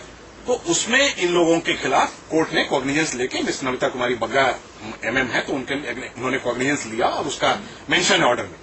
तो चिदम्बरम साहब को लगा कि इनकी करतूत ये हो जाएगी, तो इन्होंने सीक्रेट फाइल के 12 पन्ने गायब कर दिए। मैंने इसी को मेंशन करके पीएमओ से इनके खिलाफ सैंक्शन मांगा था सीआरपीसी और पीसी एक्ट में, और पीएमओ ने जब मुझसे एविडेंस मांगा तो मैंने ये फाइल भेजी। उसके बाद से पीएमओ ने मुझे कोई ये नहीं दिया, जवाब नहीं दिया है। पीएमओ साइलेंट है, पीएमओ चुप बैठा हुआ है कायदे से। आपने बेस्ड अपॉन थॉमस जजमेंट आपने सैंक्शन मांगा था? थॉमस के जजमेंट सुब्रमण्यम स्वामी वर्सेस मनमोहन सिंह में जो सुप्रीम कोर्ट ने कहा था, गाइडलाइंस फ्रेम किया है कि अगर आपको सैंक्शन 3 महीने में, तो टेक्निकली हम कह सकते हैं कि सैंक्शन आज के दिन में हमको मिला हुआ है, क्योंकि पीएमओ ने मना नहीं किया सैंक्शन। जो भीमहंस का ऑर्डर था उसका फायदा उठा के पीएमओ ने इसको क्लोज कर दिया है कि चूंकि भीमहंस ने मुझे पागल कर दिया है, वो तो मैटर अभी वो बाद में देखेंगे, विचाराधीन है उसमें, तो हम चूंकि हाईकोर्ट में हमारा है तो हम उस पर कुछ नहीं बोले। तो इसमें जो हुआ है कि अब जो दूसरा खेल हुआ है, एक तरफ तो एनडीटीवी का नाटक है। जब एनडीटीवी को लगा कि मैंने इनका ब्रॉडली इनकी करतूत चोरी इनकी पकड़ ली है और मैं डॉक्यूमेंट जमा कर रहा हूं धीरे धीरे जमा कर रहा हूं, तो इन लोगों ने क्या किया कि मार्च 2011 में इन लोगों ने वो जो इंग्लैंड वाली कंपनी थी जिसमें 300 मिलियन पाउंड इन लोगों ने जमा खर्च से रेज किया था, उसको वाइंड अप कर दिया वॉलंटरली। अब जो यूके लॉ है, इंडियन लॉ भी है कि अगर आप वॉलंटरली वाइंड अप करेंगे तो आपको नो क्रेडिटर सर्टिफिकेट देना पड़ता है कि आपका किसी के पास कोई देनदारी नहीं है, जिन लोगों के आपने पैसे लिए थे उनके चुका दिए। ये पीपल फ्रेंडली लेजिस्लेशन है, सभी जगह है, हमारे यहां भी है। या आप ये सर्टिफिकेट देंगे कि आपके पास एडिक्वेट फंड्स हैं कि आप अपने सारे क्रेडिटर्स को डिस्चार्ज कर सकते हैं। ठीक है। तो 25 मार्च 2011 को एनडीटीवी के केवीएल नारायण राव ने, जो एनडीटीवी के भी डायरेक्टर थे और यूके एनडीटीवी नेटवर्क पीएलसी हमारा लिमिटेड का इक्विवेलेंट है। जैसे हम यहाँ लिमिटेड करते हैं, एलटीडी लिखते हैं, वैसे यूके में पीएलसी लिखते हैं, अमेरिका में इनकॉर्पोरेटेड लिखते हैं, हॉलैंड में बीवी लिखते हैं, इस तरह से, मतलब company is limited by shares. अच्छा, ये बात बताइए, पीएमओ से क्या मांगा गया था? पीएमओ से मैंने क्या हुआ कि जब चिदम्बरम साहब जुलाई 2012 में फिर फाइनेंस मिनिस्टर बन गए, प्रणब मुखर्जी साहब के राष्ट्रपति बनने के बाद, तो इन्होंने आते फिर मुझे तंग करना शुरू कर दिया। 1992 का मेरा एक लॉफुली एक्शन है जो मैंने सिलीगुड़ी में किया था, और जो बाद में डिवीजन बेंच, पटना हाईकोर्ट के डिवीजन बेंच ने, रांची बेंच ने, जो झारखंड हाईकोर्ट है, उसने अपहोल्ड किया हुआ है प्रिंसिपल ऑफ लॉ को। उसके अगेंस्ट एसएलपी फाइल नहीं किया एसएससी ने, आज के दिन में वो फाइनल है, इनकम टैक्स डिपार्टमेंट के सारे कमिश्नर उस पर रिलाई करते हैं, गुड लॉ है। कैलाश ऑटो फाइनेंस में आईटी अल्टीमेटली मांगा गया था आपने? वही बता रहा हूँ, एनडीटीवी मांगा था? नहीं, चिदम्बरम मांगा था। मैंने चिदम्बरम ने आते मुझे फिर एक चार्जशीट पकड़ा दिया, चौथा चार्जशीट। मुझे जब आप रांची में पोस्टेड थे? जब मैं रांची में पोस्टेड था तो मुझे एक चार्जशीट और दे दिया चिदम्बरम। तो लेकिन वो तो कॉन्टेम्प्ट बनता है रांची हाईकोर्ट का, बिकॉज मैंने इन लोगों को शो को लिखा हुआ है, जवाब नहीं दे रहे। बट वो चिदम्बरम तो खुद ही सीनियर एडवोकेट है, उनको पता है, जानबूझ के किया उन्होंने, उनको अपनी जान बचानी थी करके। तो जब मुझे लगा कि इस तरह से मुझे ये परेशान कर रहे हैं और मुझे कोई सुनवाई मिल नहीं रही, मैं जाऊं तो कहां जाऊं, मेरे ये मंत्री हैं, कभी मुझे डिसमिस करने के लिए चला देते हैं, कभी मुझे सस्पेंड कर देते हैं, कभी मेरे पर कुछ भी एलिगेशन लगा देते हैं, और मैं कुछ भी करता रहूं, बताता रहूं, डॉक्यूमेंट्स दिखाता रहूं, कहीं कोई मेरी सुनवाई नहीं। तो मैंने प्राइम मिनिस्टर ऑफ इंडिया को लिखा कि प्रॉपर चैनल से, थ्रू सीबीडीटी, कि साहब मुझे 197 CRPC, section 197 of CRPC criminal procedure code and section 19 subsection 1 of the prevention of corruption act 1988, जहां पे सेंट्रल गवर्नमेंट सैंक्शन देती है to prosecute a public servant, आप इनमें मुझे सैंक्शन दे दीजिए, मैं चिदम्बरम साहब के अगेंस्ट प्राइवेटली अपना प्रोसिक्यूशन कर लेता हूं, क्योंकि मुझे परेशान करके रखे हुए हैं। पूरा का पूरा इन्होंने भारत सरकार का ताकत जो है। बात है, आपके पीएमओ से लेटर आ गया कि आप एविडेंस? पीएमओ से मेरे पास जनवरी देखा है, वो लेटर है यहाँ पे। हाँ, मैंने देखा हुआ, वो तो फाइल किया हमने हाईकोर्ट में, जुलाई ये है, अभी दिखा देते हैं। जब तक लेटर दिखाया, मैं आपको एक बहुत बड़ी इंटरेस्टिंग चीज बताता हूँ। इन पे ब्रदर क्या हुआ, सेक्सुअल हरासमेंट का चार्ज था। ये है ना, ये तो देखिए एक मिनट इन पे सेक्सुअल हरासमेंट का चार्ज था। अब इनकी डिस्प्ले अथॉरिटी फाइनेंस मिनिस्टर है चिदम्बरम का। तो इन्होंने 7 बंदों की, जिसमें चीफ कमिश्नर है, lady chief commissioner very senior, और एक इंडिपेंडेंट सुप्रीम कोर्ट की एडवोकेट, इंडिपेंडेंट सुप्रीम कोर्ट की एडवोकेट, उस कमेटी ने इनको पूरी तरह एक्सोनरेट कर दिया। उसमें कंप्लेनेंट कौन थे? यही सुमना सेन 99, यही असीमा नेम 99। उसके बाद जब कमेटी रिपोर्ट गई ऊपर, तो पहले एक एसएस राणा होते थे जो रिटायर हो गए, उन्होंने कमेटी का एक्सप्लेनेशन कॉल किया, मेंबर पी थे वो, मेंबर पी थे कि आपने ये रिपोर्ट कैसे दी, मतलब आपने संजय श्रीवास्तव को फंसाया क्यों नहीं? फंसाया क्यों नहीं? उसके बाद रिपोर्ट गई चिदम्बरम के पास, तो चिदम्बरम ने दिसंबर 2012 में उस रिपोर्ट को 7 दिसंबर 2012 में उस रिपोर्ट को पूरे सिरे से ही खारिज कर दिया, under the service rules. No inquiry order कर दिया by new committee, by new inquiry. क्या हुआ उसके बाद? नई कमेटी अपॉइंट करके उसने ये कह दिया कि आपको ये कमेटी की रिपोर्ट 28 फरवरी 2013 तक देनी है, और इनफॉर्मली सबको बुला के कहा कि संजय श्रीवास्तव को नहीं फंसाओगे तो दिल्ली में रहना मुश्किल कर देंगे। और 28 फरवरी 2013 की फिगर इसलिए रखी ताकि ये रिपोर्ट मार्च के महीने में एसएस राणा के पास पहुंच जाए और मुझे डिसमिस कर दिया जाए। और 31 मार्च 2013 से पहले, जब एसएस राणा का जो रिटायरमेंट का टाइम था, उससे पहले इनको डिसमिस करके अब ये देखिए, अच्छा राणा वो है जिसको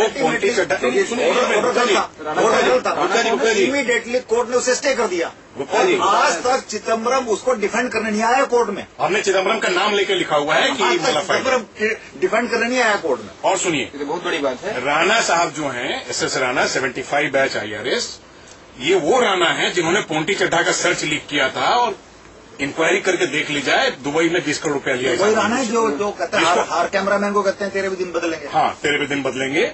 और इन्होंने क्या किया कि सर्च लीक कर दिया, जिसमें 250 करोड़ रुपया IB इंटेलिजेंस था, 250 करोड़ रुपया वहां से गायब हो गया रातों रात।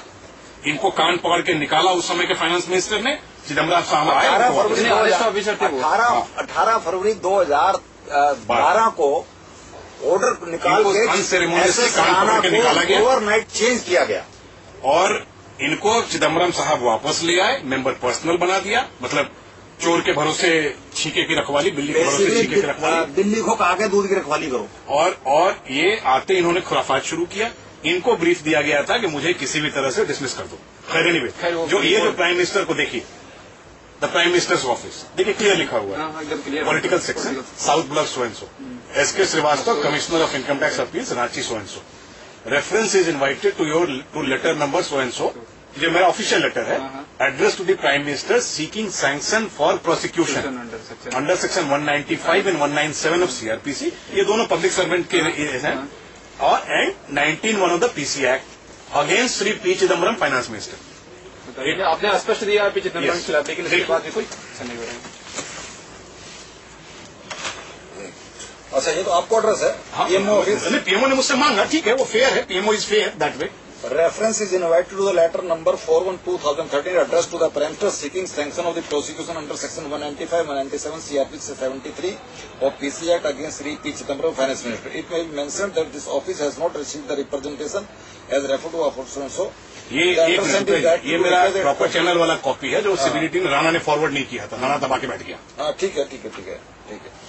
ये कहते हैं along with the material if any in support of the request for sanction for prosecution that you wish to place। तो आपने इसका जवाब दे दिया, मैंने डिटेल जवाब दे दिया, इसमें है, वो भी है, इसमें डिटेल जवाब दे दिया, एविडेंस दे दिया, आपको दिखा के भेजा था, मेरे को दिखाया था। तो अब क्या हुआ, इन द मीन टाइम एक और मजेदार चीज हुआ है कि मैं सिर्फ अकेला नहीं कर रहा हूँ। ये लेटर किस तारीख का था? ये लेटर जो है मैंने लिखा था 17 दिसंबर को। नहीं, उनका जवाब कब आया?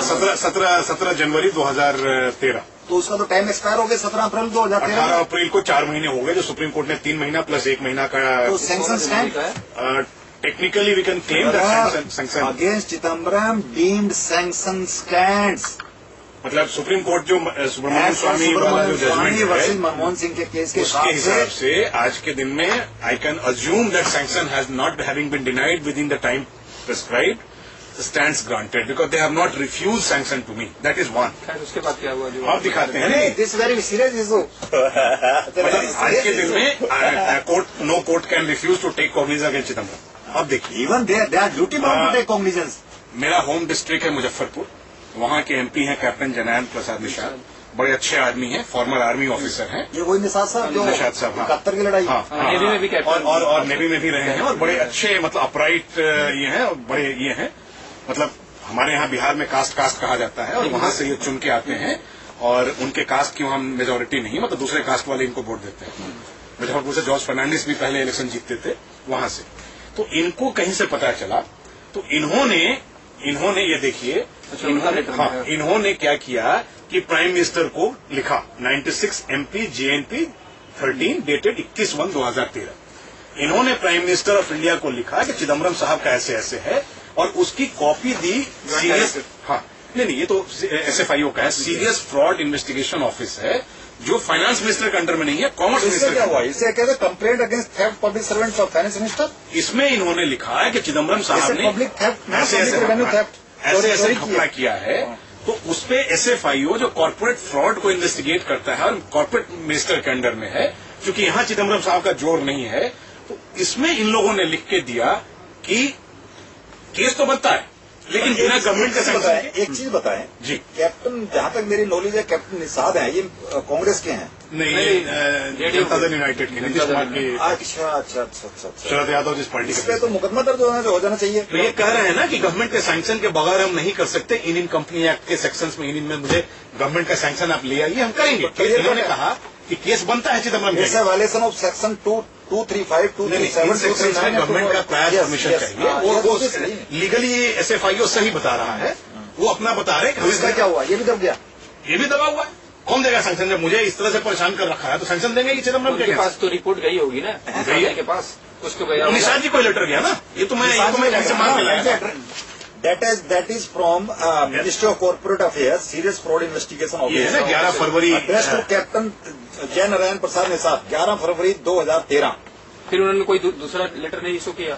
अब उन्होंने तो बता दिया कि हम बिना सैंक्शन ऑफ गवर्नमेंट, बहुत काम होते हैं मेंबर पार्लियामेंट के पास, जब एक पता है कि चोर चोरी कर रहा है, बार बार कर रहा है, तो चलो ठीक है, दूसरे चोर को पकड़ा। अब जो है इसमें, जो मैं आपको बता रहा था कि 2011 में NDTV ने, चूंकि ट्रैक क्लोज करने के लिए अगर कंपनियां रहेंगी तो उनके रिटर्न फाइल होंगे हर साल, लाइव रिकॉर्ड्स होंगी, तो शेयर होल्डर मांग लेगा, गवर्नमेंट अथॉरिटीज मांगेंगी, तो उससे बचने के लिए इन्होंने NDTV नेटवर्क PLC UK, जिसमें इन लोगों ने 300 मिलियन पाउंड हवाला से, जमा खर्च से, जो 2G स्कैम का ब्राइब है, रेज किया था, उस कंपनी को सुओ मोटो अपनी तरफ से बिना किसी पब्लिक नोटिस के वाइंड अप कर दिया। लेकिन वाइंड अप में यूके लॉ में, कंपनी लॉ में, यूके कंपनी एक्ट जो है 1987 में बना हुआ, उसमें उनका प्रोविजन है कि आपको नो नॉन क्रेडिटर का सर्टिफिकेट देना पड़ेगा, या दिखाना पड़ेगा कि क्रेडिटर्स को डिस्चार्ज करने के लिए एडिक्वेट फंड्स हैं आपके पास।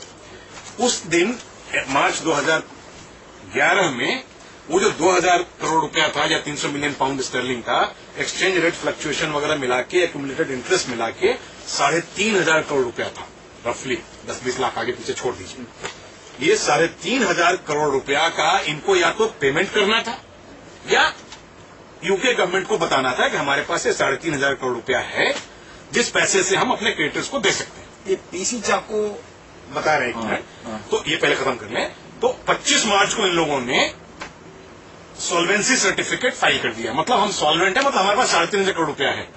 अब उस दिन इनके बैलेंस शीट में टोटल पेड अप कैपिटल जो है वो 50 लाख रुपया है, मतलब इनको अगर कंपनी को सड़क पे बेच दिया जाए तो भी 50 लाख रुपया ज्यादा नहीं निकलेगा, और पूरे तो पूरे मिलेंगे नहीं, कुर्सियां घिस गई हैं, सामान पुराना हो गया है, तो कभी भी आप 100 रुपए की चीज 100 रुपए में तो आप मिलेंगे नहीं, आपको दोबारा बेचेंगे तो 50 लाख की कंपनी आप बेचेंगे तो 25, 30, 35 लाख मिलेगा आपको। और ये कह रहे हैं कि 3,500 करोड़ रुपया हमारे पास है, कहां से आ गया? फर्दर स्कैंडल 28 मार्च को इन्होंने प्राइस वाटर हाउस कूपर में, जो एक इंटरनेशनल चार्टर्ड अकाउंटेंसी फर्म है, प्राइस वाटर हाउस कूपर में ये फाइल कर दिया नो नोन क्रेडिटर।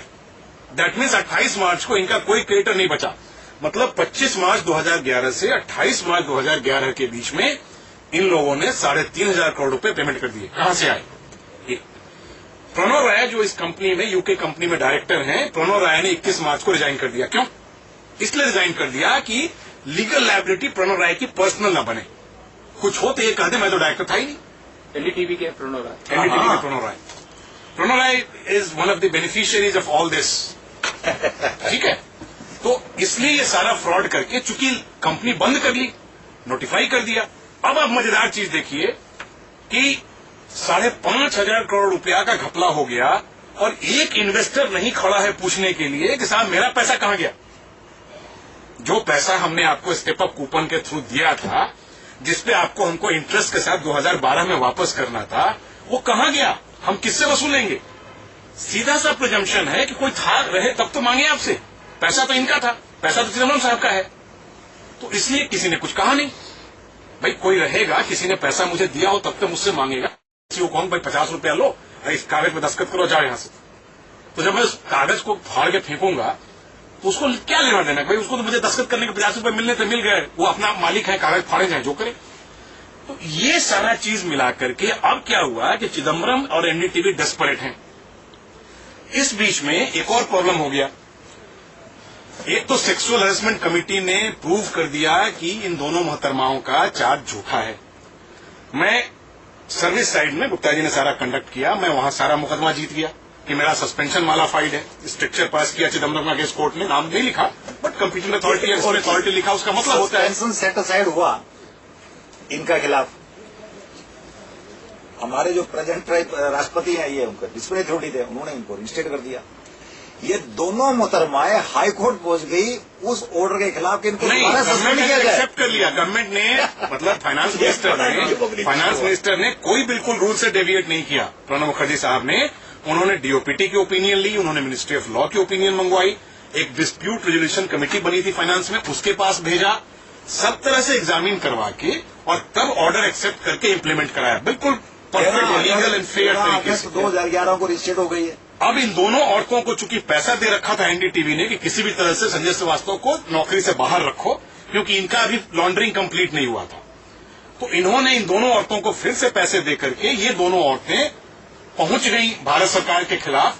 और उसमें और मजेदार है, बड़ा इंटरेस्टिंग है कि एएसजी को इंगेज कर लिया, पता नहीं कैसे, लॉ ऑफिसर को इंगेज कर लिया गवर्नमेंट ऑफ इंडिया और against government of India. Paragpati Tripathi ASG हैं, परागपति त्रिपाठी के थ्रू रिट फाइल कर लिया भारत सरकार के अगेंस्ट और ऑफिशियल कैपेसिटी में फाइल कर लिया, अपने ऑफिशियल सील मार मार के कि joint commissioner of income tax. मतलब भारत सरकार ने भारत सरकार के खिलाफ रिट फाइल कर दिया, ये कहके कि भारत सरकार ने जो मेरा ऑर्डर एक्सेप्ट किया वो गलत है और चिदम्बरम साहब के ऊपर जू नहीं रेंग रहा है। कोर्ट ने ऑनरेबल जस्टिस प्रदीप नंदराजोग ने पॉइंटेडली पूछा इनसे, एएसजी से, कि you are appearing as a senior advocate. इन्होंने कहा no my lord, I am appearing as ASG. उसमें लिखा हुआ, ऑर्डर में लिखा हुआ है परागपति त्रिपाठी एएसजी, और यूनियन ऑफ इंडिया के लॉयर्स अलग है वहां पे। तो इन लोगों ने पहले तो कोशिश की कि मेरा सस्पेंशन कंटिन्यू कराएं, क्योंकि पैसे खाए बैठी थी। वो जस्टिस नंदराजोग ने एक बात कही और हम लोगों ने माना कि भाई ठीक है, हाईकोर्ट कह रहा है। उन्होंने कहा कि भाई हम आपका ऑर्डर एक्सेप्ट करते हैं कैट का, आपने इन दोनों महिलाओं के बारे में जो इनके पर्सनल लाइफ के डिटेल्स लिख मारे हैं अपने पिटीशन में, आप इसको हटवा दीजिए। मैंने कहा ठीक है साहब। उसको करेक्टनेस पे नहीं हटाया कोर्ट ने, रेलेवेंस पे हटाया। कहा कि these are not germane to the controversy raise before the CAT and relief can be given otherwise also. ये मच्छर बैठा है, मच्छर बैठा है। तो अब जो इसमें है, हाँ, तो अब जो खेल हुआ इसमें कि कोर्ट ने कहा कि भाई ठीक है, आपने इनकी पर्सनल लाइफ बता रखा है, अब इनका पर्सनल लाइफ है, अपने पर्सनल लाइफ में कुछ कर भी रही हैं, तो आपको क्या है, मतलब ठीक है, आपका क्या इसमें तकलीफ है? पर्सनल लाइफ बताया पर्सनल लाइफ। अब ऐसा था कि भाई दो चीजें आई। एक तो मैंने आपको बताया कि इन महिलाओं को मोटा पैसा दे रखा था एनडीटीवी ने। एक बात बताऊंगा, हाँ हमारा हिंदुस्तानी कल्चर में जी, मेरे ब्रदर एडमिट भी करेंगे, एक औरत का अपना एक जमीर होता है, नारी का होता है। वो क्या पैसे के लिए इतना गिर सकती है कि काहे नहीं गिर सकती है? क्या दिक्कत है? कैसे? भाई सब औरत एक जैसा नहीं होती ना, औरत क्रिमिनल नहीं होती है। पैसा भी तो देखिए क्या है, 1 करोड़ रुपया एनडीटीवी ने खर्च कर दिया सोमनाथ सेन के फॉरेन ट्रिप पे। ज्यूरिक में डायमंड खरीदा जा रहा है, नोएडा में मकान खरीद के दे दिया। आप कैसे कह सकते हैं? 18 लाख में फ्लैट मिलता है नोएडा में, 4 बेडरूम 3 बेडरूम, वो भी एक लग्जरी सोसाइटी में। 50 से मुश्किल से 50 फ्लैट है, 1.5 एकड़ का प्लॉट है। 1.5 एकड़ के प्लॉट पे बिल्डर 300 फ्लैट बना देता है, अब बेच लेता है 20-20 स्टोरी खड़ा करके। इसमें मुश्किल से 3 या 4 स्टोरी है। ओपन स्पेस है। आप एक बात बताओगे, अल्टीमेटली जब once what we are planning file a comprehensive, तो आप सुमना सेन, असीमा ने, पीके मिश्रा, एसएस राणा, इनका नेक्सस कैसे बता रहे हैं, मतलब बेसिकली है ना कि मैं तो पर्सनल लाइफ यूज कर रहा हूँ आप लोगों के डर से, आप लोग मुझे मना करते रहते हैं डिटेल्स मत लिखो, अदरवाइज मैं तो शुरू में लिख ही देता था। नहीं तो ठीक है, जब आप लोग मुझे नहीं लिखने देते हैं, नहीं लिखेंगे तो ठीक है, आप लॉ परमिट्स, हाँ ठीक है, बता रहे हैं। अब सुनिए, एक तो इनका पैसा वाला एंगल था, दूसरा जो था, ये दोनों ही थॉरोली करप्ट ऑफिसर हैं। इन्होंने क्या किया कि 10 तरह के उल्टे सीधे ऑर्डर कर करके, जैसे सुमना सेन ने एनडीटीवी के केस में घपला किया, अशीमा नेब ने क्या किया कि वो एक सेक्शन है हम लोग का 154, ये जो रिव्यू का पावर है ना, उसका लिमिटेड वर्जन है कि जो बिल्कुल एपरेंट मिस्टेक है, जैसे 2+2 किसी ने 5 लिख रखा है या 3 लिख रखा है, जिसमें 2 ओपिनियन हो ही नहीं सकता और जहां कोई मेंटल एप्लीकेशन की जरूरत नहीं है, उसके लिए रेक्टिफाई के लिए है। इन्होंने क्या किया कि सब्सटैंटिव इश्यूज जहां पे ह्यूज डिस्प्यूट्स हैं, एसएससी कहता है कि मेरा टैक्स नहीं बनता है, ऑडिट कहता है कि बनता है, बेसिकली आप गवर्नमेंट के खिलाफ नहीं है, आप इंडिविजुअल्स के खिलाफ। और गवर्नमेंट से मेरा क्या लेना है? गवर्नमेंट मुझको मुझे चिदम्बरम साहब ने तंग किया है क्योंकि चिदम्बरम साहब को अपना 5,000 करोड़ का घपला बचाना है। You are aggrieved against the individual act of Chidambaram. भाई आज चिदम्बरम फाइनेंस मिनिस्टर नहीं रहेंगे, फिर चीजें सुधर जाएंगी। प्रणब मुखर्जी साहब फाइनेंस मिनिस्टर बने, चीजें सुधरने लगा। Basically you are not against the government. नहीं, गवर्नमेंट से मेरा क्या है? प्रेसिडेंट मेरा एम्प्लॉयर है, प्रेसिडेंट ऑफ इंडिया ने मुझे कोई हार्म नहीं किया है, he has been fair to me. Point you are having no grievance with PMO. No. You are having no grievance with prime minister से कोई मतलब नहीं है, प्राइम मिनिस्टर के अंदर में आता नहीं है। grievance with P. Chidambaram. I have grievance against Mr. P. Chidambaram and a bunch of corrupt and morally depraved officer। जो कैट ने वर्ड यूज किया, आपने ऑर्डर आर्गुमेंट किया था, ये कैट का वर्ड है कि दिसंबर अगस्त 2008 वाला जो ऑर्डर है, तो ये लोग जो मिलके इन्होंने एक सिंडिकेट बना लिया है। उसका नहीं ऑर्डर है मेरे पास, उसमें लिखा था, वो हमारे एलके जोशी साहब थे, एलके जोशी साहब है, उन्होंने लिखा था कि जो सस्पेंशन का कारण क्या है कि it's because he was just opening the Pandara box for the against the corrupt officers, वो लिखा उन्होंने। उसमें उन्होंने कैट ने वर्ड यूज किया है corrupt and morally depraved, and on that basis the suspension order was set aside. Yes, वो मतलब लार्जर बेंच में गया था, वहां से इशू, लीगल इशू। अब जो पर्सनल लाइफ का वही बता रहे हैं कि इन लोगों ने क्या किया कि जब इन दोनों औरतों ने, महिलाओं ने, जो अफसर है हमारी, इन लोगों ने मिलके केसेस में घपले करके पैसे कमा लिए मोटे। पीके मिश्रा जो महा डिबॉच अफसर है, जो 1988 में जिसने, अच्छा पीके मिश्रा की वो कहानी बताओ मुझे। आप बता रहा हूँ ना सर, एक एक करके बता रहा हूँ। नहीं वो कहानी बताओ जिसमें इसने रूम रेंट किया, कौन सा बता रहा हूँ ना, वही पे आ रहा हूँ, वेरी इंपॉर्टेंट ना, धीरे धीरे आ रहा हूँ, क्योंकि इनके लिए आई नो दैट स्टोरी। पीके मिश्रा ने क्या किया कि 2004 में जैसे चिदम्बरम साहब फाइनेंस मिनिस्टर बने, ये हालांकि पोस्टिंग इसके पहले हो गई थी लेकिन ये ज्वाइन नहीं कर रहा था। चिदम्बरम साहब के फाइनेंस मिनिस्टर बनते इसने सीबीओ में ज्वाइन कर लिया जुलाई 2004 में। अब इसने वहां पे अपनी रैकेटिंग शुरू कर दी। तो इसने क्या किया कि ये दोनों 99 बैच के अफसर हैं, अशीमा नेब की पोस्टिंग अपने अंडर में करा ली। बरजिंदर सिंह साहब जो बाद में चेयरमैन हुए, ये चीफ कमिश्नर थे, मैं आईआर एसोसिएशन का वाइस चेयरमैन था। मैंने जाके कंप्लेन किया कि साहब इतने जूनियर अफसर को विजिलेंस में क्यों पोस्ट किया जा रहा है, इसको आता क्या है, मतलब काम सीखेगी तब तो दूसरी गलती निकालेगी। तो बरजिंदर सिंह ने मना कर दिया कि मैं नहीं दूंगा तुमको। तो ये चला गया सीवीसी कंप्लेन करने। पी शंकर जो खुद एक डिबॉच अफसर थे, लेबर को राजमिस्त्री का काम दे दिया। पी शंकर ने चेयरमैन सिविलिटी थी शोभा मजुमदार, उनको फोन करा के अशीमा नेब की पोस्टिंग करा दी नवंबर 2005 में। अब क्या हुआ कि एक दूसरा रैकेटरिंग चला कि पीके मिश्रा ने एक फ्रॉड किया था 1988 में, एक बिल्डिंग की टेनेंसी कैंसिल कर दी थी 2 लाख रुपए और कुछ और लेकर के, कुछ और बता देंगे आप लोग कहिएगा तो, एक बंगाली हीरोइन को लेकर के। तो उसका मैटर चल रहा था। उसमें 1996 में कलकत्ता हाईकोर्ट में सिविल सूट फाइल हुआ। 2006 में हम लोग हार गए, डिपार्टमेंट गवर्नमेंट हार गया। 9 करोड़ रुपया, 9.5 करोड़ रुपया गवर्नमेंट को पीनल रेंट देने के लिए कहा गया हाईकोर्ट ने। सुप्रीम कोर्ट में एसएलटी हार गए या नहीं गए। मेंबर पर्सनल ने इसके अगर डिसऑर्डर प्रोसीडिंग रिकमेंड किया, चिदम्बरम ने ड्रॉप कर दिया। उसके लिए क्या किया इसने, पीके मिश्रा ने, कि बैंगलोर में एक नेशनल विजिलेंस कॉन्फ्रेंस का बखड़ा खड़ा कर लिया। कॉन्स्पिरेसी चेन्नई से हैच हुई। चेन्नई ऑफिस ने कहा कि हम बैंगलोर में एक नेशनल विजिलेंस कॉन्फ्रेंस करेंगे जिसमें विजिलेंस पॉलिसी डिसाइड करेंगे, जिसकी कोई जरूरत नहीं है। हमारा ऑफिशियली एनुअल कॉन्फ्रेंस होता है चीफ कमिश्नर्स और डायरेक्टर जनरल का, जो फाइनेंस मिनिस्टर प्रिजाइड करता है, और उसमें साल भर की पॉलिसी डिसाइड होती है। उसमें बिजनेस पॉलिसी भी डिसाइड होता है। वो उस साल हो चुका था 2005 में। आइडिया था कि अशीमा नेब को नाम बदल के पीके मिश्रा की बीवी बना करके सुमना सेन को नाम बदल के या जैसे भी छुपा के ले जाया जाएगा और वहां से चिदम्बरम को इनको प्रोवाइड कर दिया जाएगा। तो अशीमा नेब को आशिमीना नेले बना के ले जाया गया, श्रीमती पीके मिश्रा बना के रखा गया। और चिदम्बरम के वेयर अबाउट्स की डिटेल्स नहीं है मेरे पास, बट चिदम्बरम की एक बड़ी अच्छी आदत है कि अपनी फियट चला के कहीं भी चले जाते हैं, रात में छुप छुपा के, और चले आते हैं। डडवाल साहब पुलिस कमिश्नर थे, मधुकर गुप्ता साहब होम सेक्रेटरी थे। डडवाल साहब का रिपोर्ट है, मुझे पता है कि साहब इनको मना करिए, होम मिनिस्टर बनने के बाद ये अकेले फियट चला के न जाया करें, कुछ भी हो सकता है रात को ये वही करने के लिए। तो ये बड़ा आसाम से बैंगलोर और चेन्नई के बीच में 400 किलोमीटर का डिस्टेंस है। 200 किलोमीटर आप इधर से चला लीजिए, उधर चला ले, 4 घंटा इधर 4 घंटा उधर, 4 घंटा बीच में करिए, फिर वापस निकल लीजिए। अशीमा नेब 3 दिन ट्रेसलेस हैं। सुमना सेन ने तो और मजेदार काम कर दिया। सुमना सेन ने अपने टीए बिल में लिखा हुआ है, वो टीए बिल लोग मुझे नहीं देते हैं मांगने के बाद भी, मतलब सीआईसी के अलाउ करने के बाद भी, कहते हैं मिसिंग है, कोट एंड कोट। अंग्रेजी मेरी खराब हो सकती है, आप लोग देखिए। Since mister Mishra has already claim the room rent, I am not entitled to receive it, unquote. What does it mean? क्या मतलब हुआ इसका कि मिश्रा साहब ने रूम का किराया ले लिया तो मैं कैसे लूं? क्योंकि सरकार में एक कमरे में अगर 4 अफसर रह गए तो सरकार एक ही किराया देगी, क्योंकि सरकार खर्चा देती है, सरकार इंटाइटलमेंट नहीं होता है। तो अगर मैं किसी अफसर के साथ रूम शेयर कर लूं तो किराया तो उतना ही सरकार देगी ना जितना हम लोगों ने खर्च किया, अदरवाइज वो अलग अलग कमरे में रहे। और सुमना सेन पीके मिश्रा के साथ क्यों रहेगी? उसका अलग कमरे का इंटाइटलमेंट है, सरकार को अलग कमरे में रहेगी तो उसे किराया देगी सरकार। तो सुमना सेन पीके मिश्रा के साथ बाहैसियत मियां बीबी, suite number 10, infantry road, guest house of income tax department, Bangalore, 16 November 2005 से लेके 19 नवंबर 2005।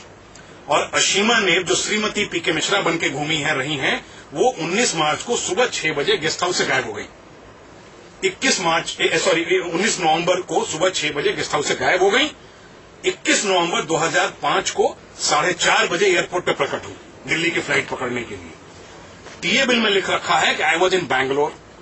एक दूसरी चिट्ठी में बाद में लिखा है कंप्लेन कमेटी के सामने कि मैं तो हम्पी गई थी। हम्पी बैंगलोर से 600 किलोमीटर है, आंध्रा बॉर्डर पे है, बेलारी के पास।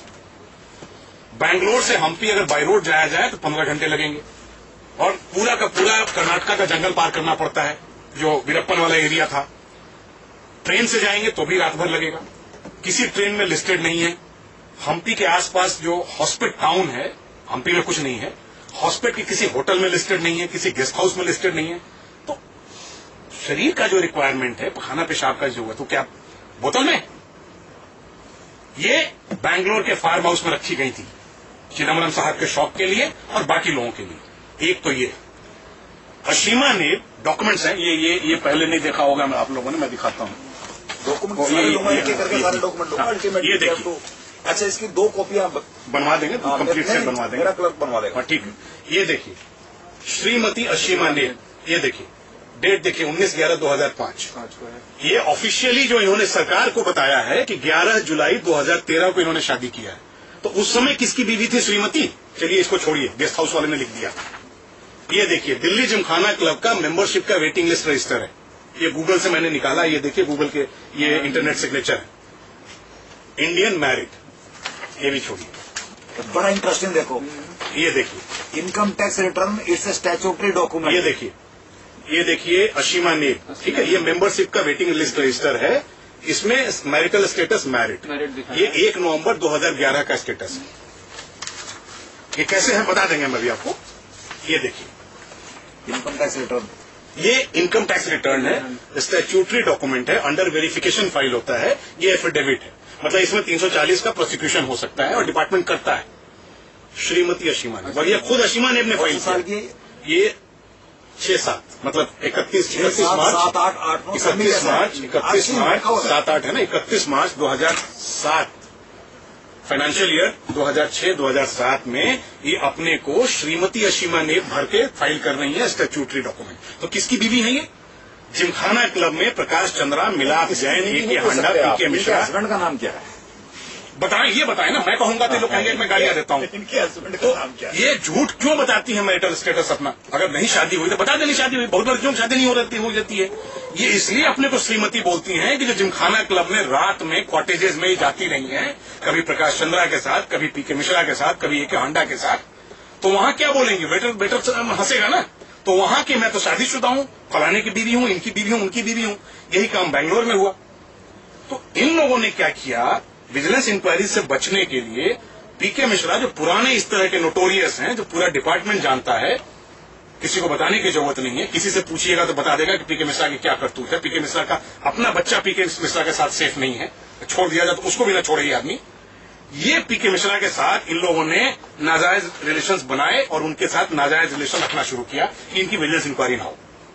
जो मेरे खिलाफ जो इन्होंने पूछा था कि कोई औरत क्यों अपने को बदनाम करेगी, उसका एक कारण ये भी है कि ये पीके मिश्रा को किस मुंह से मना करें।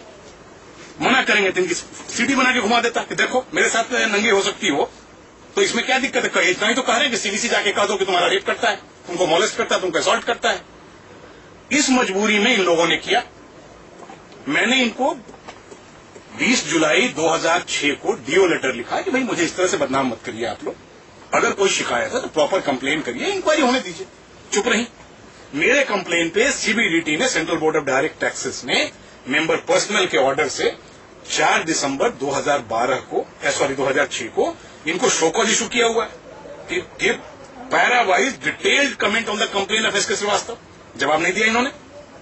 और चिदम्बरम साहब ने इन लोगों के, चिदम्बरम साहब के खुद इनके साथ नाजायज ताल्लुकात हैं, चिदम्बरम साहब ने, एनडीटीवी ने मिलके, चूंकि एनडीटीवी की इंक्वायरी होगी तो चिदम्बरम वहां फंसे बैठे मिलेंगे, मिलना में चिदम्बरम को फंसना है। तो चिदम्बरम ने अपने को बचाने के लिए या अपनी बेनामी कंपनी को बचाने के लिए, बरखा दत्त को बचाने के लिए, प्रणव रॉय को बचाने के लिए, चिदम्बरम साहब ने इन औरतों को आगे करके, इनको खड़ा करके, इनसे सेक्सुअल हैरेसमेंट का चार्ज लगवा के मुझे सस्पेंड किया और मुझे 3 साल सस्पेंड रखा इलीगली, एक इलीगल चार्जशीट के जोर पे। वो चार्जशीट आज सुप्रीम कोर्ट ने इलीगल डिक्लेयर, नॉनेस्ट डिक्लेयर कर दिया, और इसलिए कि इंक्वायरी ना हो, क्योंकि उसी पीरियड में एनडीटीवी उस पैसे को लॉन्डर कर रहा था। इनकी लॉन्ड्रिंग जाके कंप्लीट हुई है 2012 में। जो आज के दिन में जो एनडीटीवी के जो अभी कमिश्नर हैं, बहुत अच्छे अफसर हैं अरुण भटनागर साहब, वो इनके झांसे में नहीं है, इनके ताबे में नहीं है, डर में नहीं है। उन्होंने 1 साल में 700 करोड़ का एडिशन करवाया है, 2 साल रीओपन करवाया है, वो चल रहा है अपना जो लॉ के हिसाब से जो है उसमें चलेगा। तो ये जो पर्सनल लाइफ की बात थी कि इन लोगों के, इन दोनों महिलाओं के न केवल पीके मिश्रा के साथ बल्कि और भी पेपर छोड़ दो आप, और उसके बाद मतलब 2-3 सेट बनाएंगे, दोबारा we will have one more meeting. एक चीज बताइए आप, मेरे दिमाग में, ध्यान से सुनो आप जी, ध्यान से सुनो। हाँ। मेरे दिमाग में शुरू से ये खुरापात चल रहा है, क्योंकि आप खुरापात क्या आइडिया चल रहा है मेरे दिमाग में, बहुत ही सोच के। अल्टीमेटली देखो, हाई कोर्ट में एक हमारा डिफेंस था कि that you may be suffering from psychological trauma. नहीं, हमने बताया कोर्ट को कि हमारी डिफेंस, बिकॉज मैं तो आपके बहुत ज्यादा साथ रहा हूं मैं, तो धर्मेंद्र जी भी साथ रहे हैं, बट दूसरे फील्ड में। अल्टीमेटली आपको हॉस्पिटल भेज दिया जाता है, प्राइवेट हॉस्पिटल भेज दिया जाता है, वहां से पागल खाना विमेंस में भेज दिया गया अल्टीमेटली। वहां पर ये जो आपकी रिपोर्ट आई, ऐसा है, सुनिए, चूंकि क्या हुआ था बीच में कि जब चिदम्बरम साहब होम मिनिस्टर बन गए, तो उसके पहले जैसा मैंने बताया कि सीबीसी के कहने के बाद भी इन लोगों ने डर के मारे एफआईआर नहीं किया, क्योंकि पुलिस चिदम्बरम के कंट्रोल में नहीं थी, एनडीटीवी के कंट्रोल में नहीं थी। जैसे चिदम्बरम होम मिनिस्टर बनते हैं, मेरे खिलाफ 2 एफआईआर करा दिया गया। बेलेबल ऑफेंस थे, 509 के एलिगेशंस थे, मतलब पुलिस ने 509 का एफआईआर किया, दोनों एफआईआर दोनों औरतों ने किया। हशीमा ने, सुमोना सेन ने मिलकर बाराखम्मा में एक एफआईआर किया। उसके पहले और मजेदार है कि क्राइम अगेंस्ट वुमेन सेल में ये कंप्लेन कराएं, जिसका सिर्फ 498A का जुरिसडिक्शन है, मतलब husband against cruelty against married women. अब पुलिस वाले भी हंसते हैं कि साहब आपकी इनसे कब शादी हो गई, क्योंकि मैं इनसे या तो शादी करूं, इनकी मेरे से शादी हो, या इनके हस्बैंड से मेरी रिश्तेदारी हो, मतलब इनका ससुराल का रिश्तेदार हूं, इनको तंग करूं, न लेना न देना न उधोकर, मैं मुझे कुत्ते ने काटा, मैं इनकी तरफ देखूं भी। तो इन दोनों ने पहले तो 498 में डाला, वहां इनकी जब दाल नहीं गली, पुलिस वालों ने भगा दिया, तो इन लोगों ने बाराखम्मा थाने में, मतलब assistant commissioner of police Connaught place को एक कंप्लेंट डाल दिया जिसमें इनको उस समय कुछ पता नहीं था हवा में कि साहब मैं इनके खिलाफ चिट्ठियां लिखता हूं, इनकी इंक्वायरी करा देता हूं, ब्ला ब्ला ब्ला। पुलिस वालों को कुछ नहीं सूझा, चूंकि उस समय होम मिनिस्टर चिदम्बरम हो गए थे और पुलिस वाले पहले तो मना कर देते, अभी मना नहीं कर सकते थे, तो उन लोगों ने 509 में एक एफआईआर कर लिया, एफआईआर नंबर 153 ऑफ 2009। उसमें मुझे नोटिस मिला, मैं गया, मुझे अरेस्ट किया पुलिस ने, बेल दिया, मैं आया। अशीमा नेब ने इस बात को छुपा के कि अशीमा नेब सुमना सेन के साथ मिलके एक एफआईआर ऑलरेडी कर चुकी है, और इन लोगों ने दिल्ली का जुडिशल बनाने के लिए, दोनों रहती हैं नोएडा में, इन्होंने दिल्ली में अपने ऑफिस को अपना घर बता के ये एफआईआर फाइल कर लिया कि दिल्ली पुलिस का जुरिडिक्शन बन जाए। नोएडा वाले तैयार नहीं थे, नोएडा वाले चिदम्बरम के अंडर में नहीं थे, उन्होंने भगा दिया इन दोनों औरतों को, भगो यहां से, कोई केस नहीं बनता है। तो इन्होंने क्या किया कि 2 एफआईआर करा दिए। मैं कोर्ट में बेल के लिए खड़ा हूं और मुझे पुलिस ने बाहर अरेस्ट कर लिया। खैर कोर्ट की मेहरबानी हुई, कोर्ट ने मुझे बेल दे दिया, रेगुलर बेल दे दिया।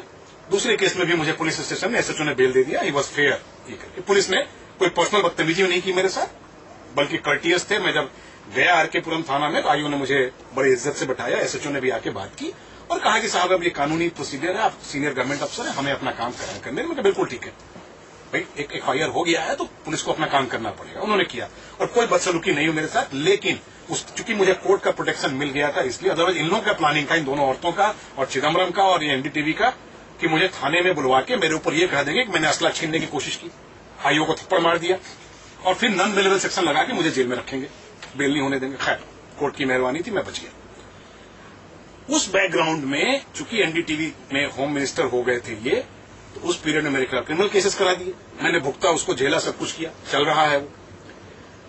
अब क्या हुआ कि मैंने देखा कि चिदम्बरम साहब चूंकि होम मिनिस्टर हैं, मुझे इतना परेशान कर रहे हैं, और प्रणब मुखर्जी साहब न्यूट्रल थे, मतलब उनका था कि भाई जो मेरिट पे जो बनेगा, जिसका भी बने, मेरे फेवर में, मेरे अगेंस्ट में। तो उस पीरियड में ही सारे मुझे निजात मिला। मेरा सस्पेंशन क्वैश हुआ, सरकार ने माना, मेरा प्रमोशन ऑर्डर रिलीज करने के लिए कहा, सरकार ने माना, रिलीज किया, मुझे मेरे सारे एरियर्स दे दिए गए, मेरी पोस्टिंग दिल्ली में कर दी सरकार ने। चिदम्बरम साहब जैसे वापस आए फिर मुझे तंग करना शुरू किया। तो मैंने क्या किया कि मैंने मार्च में, मतलब मैंने पहले कंप्लेन किया इनकम टैक्स डिपार्टमेंट को, क्योंकि हमारे लॉ में है कि हमको लीगैलिटी ऑफ इनकम से कोई लेना देना नहीं है। अगर कोई आदमी कहता है कोई डकैती करके पैसा कमाता है तो ठीक है भाई, हमको उसमें टैक्स दो। डकैती में होना चाहिए नहीं होना चाहिए वो दूसरी एजेंसी का काम, वो देखेगी। डकैती काम मतलब क्रिमिनल एक्टिविटी से भी अगर पैसा आता है तो हम उसमें भी टैक्स लेंगे। हमारे लिए इनकम है, लीगल इलीगल से मतलब नहीं है, वो सेटल्ड है, पुराना सुप्रीम कोर्ट ने सेटल किया हुआ है। तो हमने इनको लिखा कि सुमना सेन ने जो ब्राइब लिया उसका तो असेसमेंट होना चाहिए, उस पर टैक्स तो देगी। जो यूरोप में घूम के आई मौज मजाक करके पूरे परिवार के साथ, उसका टैक्स कहां गया? तो वो सारा इश्यू एग्जामिन करके फाइनली मार्च 2012 में सुमना सेन का 4 साल का असेसमेंट रीओपन किया गया टैक्स नहीं देने के लिए। उसके अगेंस्ट सुमना सेन हाईकोर्ट में गई, हाईकोर्ट ने बढ़िया ऑर्डर पास करके, दिल्ली हाईकोर्ट ने 19 अक्टूबर 2012 को जस्टिस रविंदर भट्ट और जस्टिस आरवी ईश्वर के बेंच ने बहुत बढ़िया एक स्पीकिंग ऑर्डर, जो डिपार्टमेंट के लिए बहुत अच्छा ऑर्डर है, उसमें उन्होंने कहा कि भाई कंप्लेनेंट का मोटिव कुछ भी हो सकता है, हमें उससे क्या लेना देना, उसका रेमेडी जहां है वहां जाइए। आप तो ये बताइए कि ये मेरिट पे जो केस है इसका क्या जवाब है। मतलब कोई आदमी अगर किसी मोटिव से भी कंप्लेन कर रहा और कंप्लेन सही है तो जिस एजेंसी का जुरिडिक्शन वो इंक्वायरी करेगी। तो अपहोल्ड हो गया। अब इन लोगों के पास पैनिक हो गया, चिदम्बरम के अगेंस्ट भी सैंक्शन मांग लिया मैंने, और ये सारे असेसमेंट मार्च 2013 में बार हो रहे थे। तो असेसिंग अफसरों ने, हालांकि मैं सीनियर अफसर था, तो उन्होंने फिर मुझे कहा कि साहब आप हमारे विटनेस हैं, आपके कंप्लेन पे हमने इंक्वायरियां शुरू की हैं और हाईकोर्ट ने अपहोल्ड कर दिया है कि इंक्वायरी बिल्कुल सही शुरू हुई है, तो अब आप आइए गवाही दीजिए। तो मैंने कहा मुझे आम आदमी ट्रीट करो, मैं तुम्हारा सीनियर डिपार्टमेंट में हूं, इसमें नहीं हूं। मुझे स्टैट्यूटरी समन्स दिए गए, मैंने अपने बॉसेस को बताया और मैंने गवाही देनी शुरू की। उस पर ये लोग पैनिक हो गए कि सुमना सेन की इंक्वायरी अल्टीमेटली एनडीटीवी की इंक्वायरी होगी, एनडीटीवी की इंक्वायरी चिदम्बरम साहब की इंक्वायरी होगी, अब इसको कैसे रोका जाए। इन लोगों ने मिलकर एक कॉन्स्पिरेसी खड़ी कर ली, और जब हमने कंटेम्प्ट में कहा कि साहब कंटेम्प्ट में हमारा मिसहैंडलिंग हो गया, मैं अपने वकील से कहता रहा कि भाई राकेश टिक्कू साहब से कि आप इसको डिफेंड करिए। उनका अपना लाइन ऑफ थिंकिंग था, ठीक है सीनियर एडवोकेट है, उनको जो ठीक लगा उन्होंने किया। उसमें मुझे 15 दिन का कन्विक्शन हो गया, सिविल इम्प्रिजनमेंट 4 जनवरी 2013 को।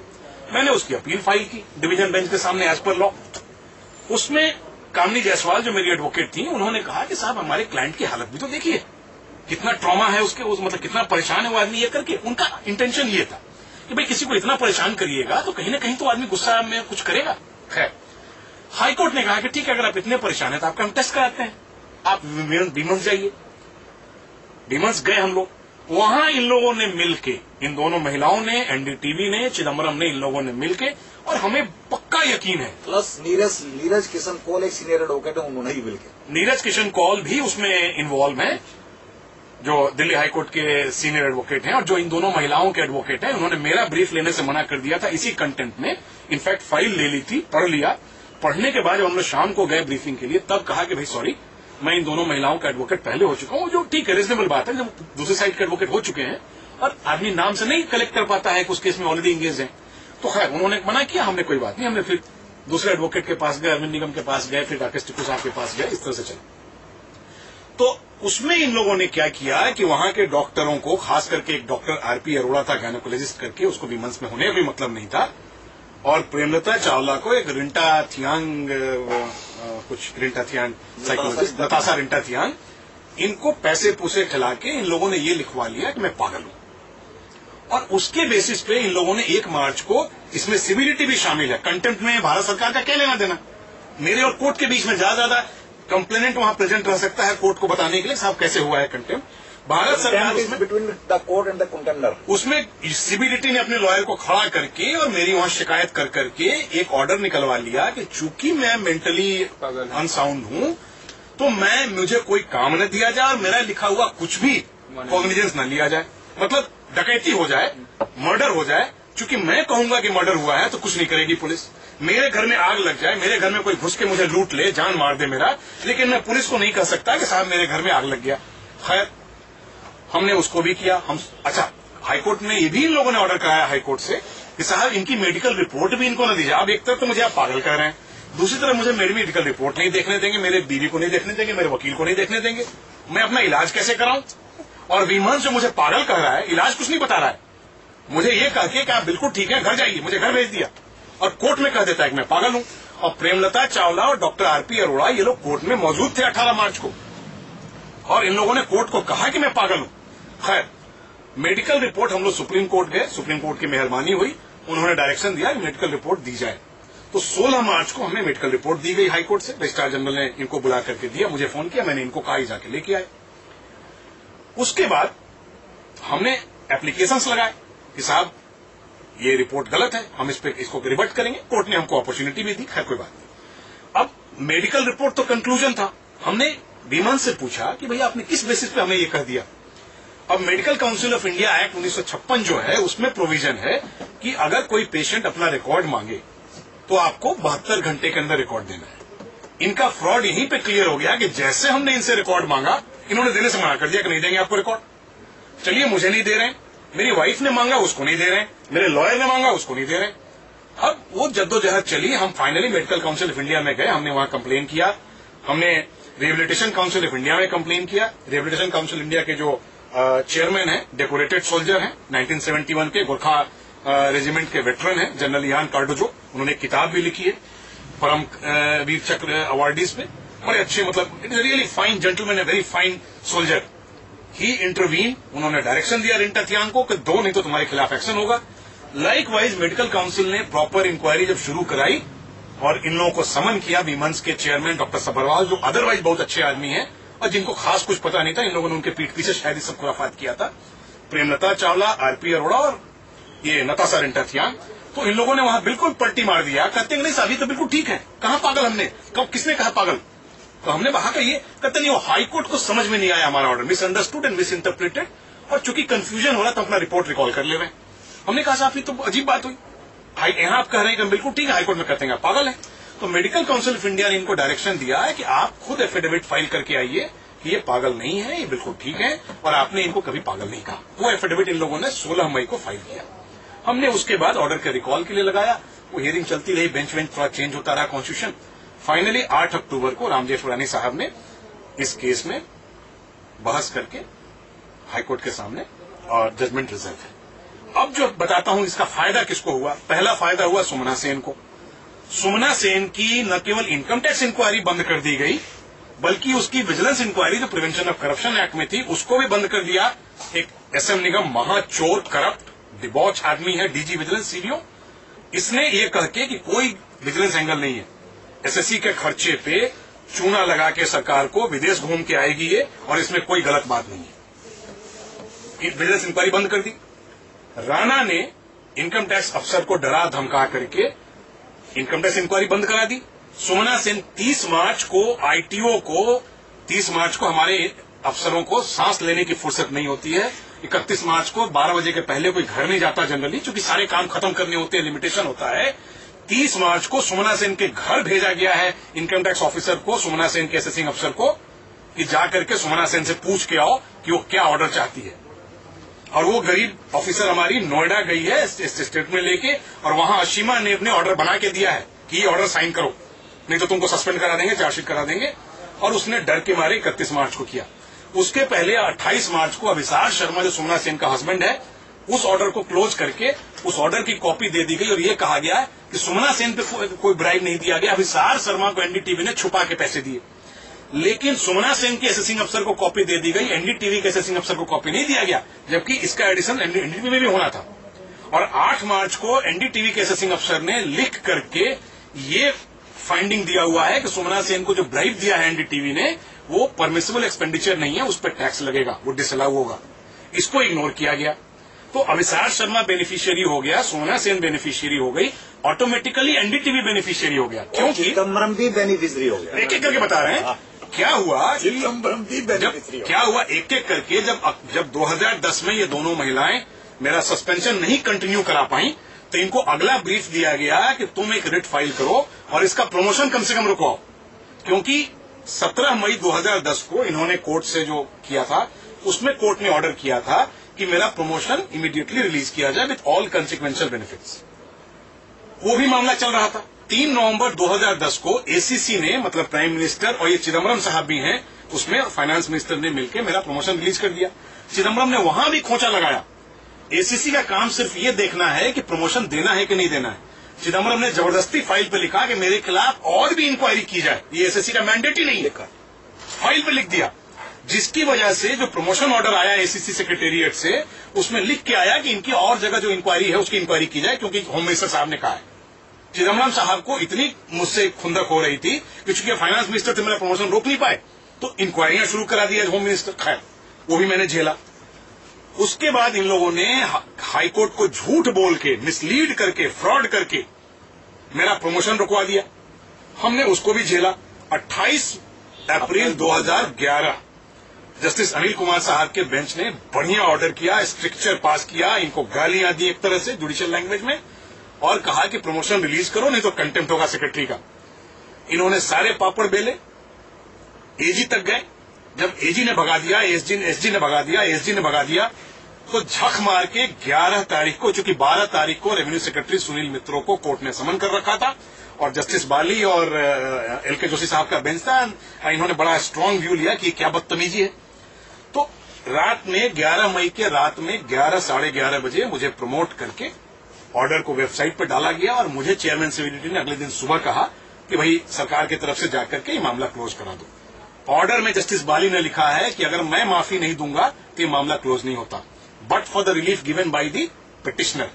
मतलब मैंने कहा कि साहब मेरा प्रमोशन हो गया तो जाने दे, मैं कंटेम्प्ट प्रेस नहीं कर रहा हूं। खैर, इसके बाद इन लोगों ने एक रिट और फाइल किया, ये तो प्रमोशन नहीं रोक पाए। तो मार्च 2011 में, जिसमें ये कंटेम्प्ट का बखेड़ा खड़ा हुआ है, इन्होंने एक रिट फाइल कर लिया कि सरकार के में मेरा इतना ज्यादा इन्फ्लुएंस है, मैं सस्पेंड, मैं चार्जशीटेड, मैं सड़क पे मैं खड़ा, अब पूरी सरकार मेरे ही ताबे में, मतलब। तो इसलिए जो है मेरी इंक्वायरी रेवेन्यू सेक्रेटरी करेंगे, क्योंकि रेवेन्यू सेक्रेटरी सुनील मित्रा जो थे इनके साथ मिले हुए थे। कोर्ट ने ये सब इंटरटेन नहीं किया। 21 जुलाई 2011 को सिर्फ इतना कहा कि 90 दिन में इंक्वायरी कंप्लीट करो। 90 दिन में नहीं हो पाया, 1 साल बाद हुआ, लेकिन हुआ। तो जब ये कहीं से एनडीटीवी वाले घेर घार के नहीं पा रहे थे, और इनको लगा कि ये महिलाएं भी अब मेरा कुछ नहीं कर पा रही हैं, तो एफआईआर का भी कुछ खास नहीं निकला, तो इन लोगों ने ये नई स्कीम निकाली कि मुझे कंटेम्प्ट में फंसाया जाए। जैसे सुमना सेन को 28 मार्च को नोटिस इश्यू हुआ है, इन लोगों ने कंटेम्प्ट फाइल कर दिया कि मैं कोर्ट का ऑर्डर वायलेट कर रहा हूं। मैंने जो 2 अप्रैल 2012 को एक कंप्लेन लिखा है, वो लेटर नहीं है, कंप्लेन है सुमना सेन के कमिश्नर को। कंप्लेन और लेटर में फर्क है। उस सारी डिटेल्स मैंने इलाहाबाद हाई कोर्ट में अक्टूबर 2011 में लिखा है, जहां पे ये दोनों औरतों को बचाने के लिए सीबीडीटी ने मेरे खिलाफ और स्टेट ऑफ यूपी के खिलाफ एक रिवीजन फाइल कर रखा है कि नोएडा सीजीएम नोएडा ने जो ऑर्डर किया है कि इन महिलाओं के अगेंस्ट प्रोसिक्यूशन का एफआईआर करके इंक्वायरी करे पुलिस, उसको न करने दिया जाए। तो मैंने उसमें सारी बात बताई, इनको कोई तकलीफ नहीं हुई। फरवरी 2012 में मेरी रिट पिटीशन है कटक हाई कोर्ट में उड़ीसा में, पीके मिश्रा के यहाँ के अगेंस्ट मंडमास मांग रहे हैं हम कि इनकम टैक्स की प्रॉपर इंक्वायरी हो। उसमें सारी बात बता रखी है, इनको कोई फर्क नहीं पड़ा। मार्च में जैसे असेसमेंट रीओपन हुआ, क्योंकि वो इंक्वायरी सिर्फ सुमना सेन की नहीं होती, अगर सुमना सेन ने ब्राइब लिया है तो एनडीटीवी ने ब्राइब दिया है, तो अगर सुमना सेन के हाथ में ब्राइब प्रूव होता है तो एनडीटीवी के हाथ में ऑटोमेटिकली प्रूव होता है। तो उसको बंद कर, एनडीटीवी की इंक्वायरी होती है तो चिदम्बरम की इंक्वायरी हो जाएगी। तो उसको रोकने के लिए यहां दिल्ली हाईकोर्ट में कंटेम्प्ट फाइल कराया गया, और उसमें इन लोगों ने झूठ बोला। जेठमलानी साहब ने बड़े अच्छे सोफिस्टिकेटेड तरीके से कोर्ट को बताया कि साहब, court was not made aware that ये ऑर्डर ऑपरेट ही नहीं कर रहा है, लैप्स कर रहा है। एंट्री ऑर्डर 1 मार्च का जो 21 जुलाई को लैप्स कर गया, उसका कंटेम्प्ट 2011 के लैप्स ऑर्डर को 2012 में कंटेम्प्ट बता के झूठ बोल वो के तो एक सब्जेक्ट मैटर है ना, विच इज अंडर बता रहे हैं। उतना तो चूंकि जेठमलानी साहब ने कहा है तो उतना तो हम बोल ही सकते हैं। तो अब उसमें मुझे करा लिया गया। अब इनको दिक्कत था कि किसी भी तरह से चिदम्बरम के अगेंस्ट सैंक्शन बचाना है। सरकार को पता था कि जितनी मटेरियल मैंने दी है उसके बाद सैंक्शन मना कर नहीं सकते, मना कर देंगे तो। अच्छा, क्लोज करो, ठीक है। जैसा आई थिंक मैं तो पूरा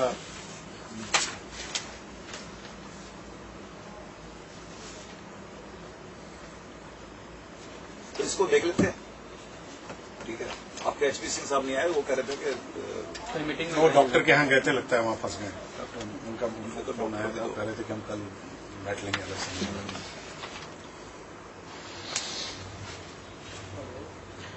टोटल जो है अब एक अमाउंट, मतलब आपको ये देखना जरूरी है ना कि आपने पब्लिक का लॉस क्या। मेरा तो जो हुआ हुआ पर्सनल लॉस मुझे मालूम है, जो पब्लिक 5,500 करोड़ रुपए का पब्लिक लॉस है। 5700 करोड़ रुपया का कंसीलमेंट है, 5500 करोड़ रुपया लॉन्डर किया एनडीटीवी ने, 5000 करोड़ रुपया का ब्राइब चिदम्बरम का है। और मैं नहीं कह रहा हूं, सीबीडीटी कह रही है। वो पन्ने 700 करोड़ तो एक असेसमेंट ईयर का, एक साल में एनडीटीवी में 700 करोड़ रुपया का इन्वेजन है, और 2000 करोड़ इसमें है लगा हुआ है। 2000 करोड़ का यही वाला है, इसमें भी है 2000 करोड़। इस पे इन्होंने एनडीटीवी वालों ने एडजुडिकेशन भी आर्बिट्रेशन में फाइल किया है। हमारे एक्ट में आर्बिट्रेशन होता है। ये जो है अभी दिखा देता हूं, ये देखिए,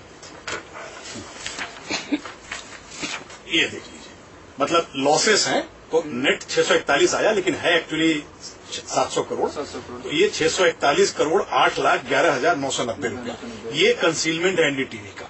इन्होंने 64 करोड़ का लॉस रिटर्न फाइल किया था। ये माइनस का मतलब हो गया लॉस, ठीक है, और ये पॉजिटिव इनकम है। तो 700 करोड़ रुपया जोड़ के 64 करोड़ उसमें घट गया, तो 641 करोड़ रुपया बचा। ये अभिसार शर्मा के केस में सबसे मजेदार चीज है, जो एक चीज आप लोग ये जरूर देखिए, ये एनडीटीवी का चिट्ठी देखिए।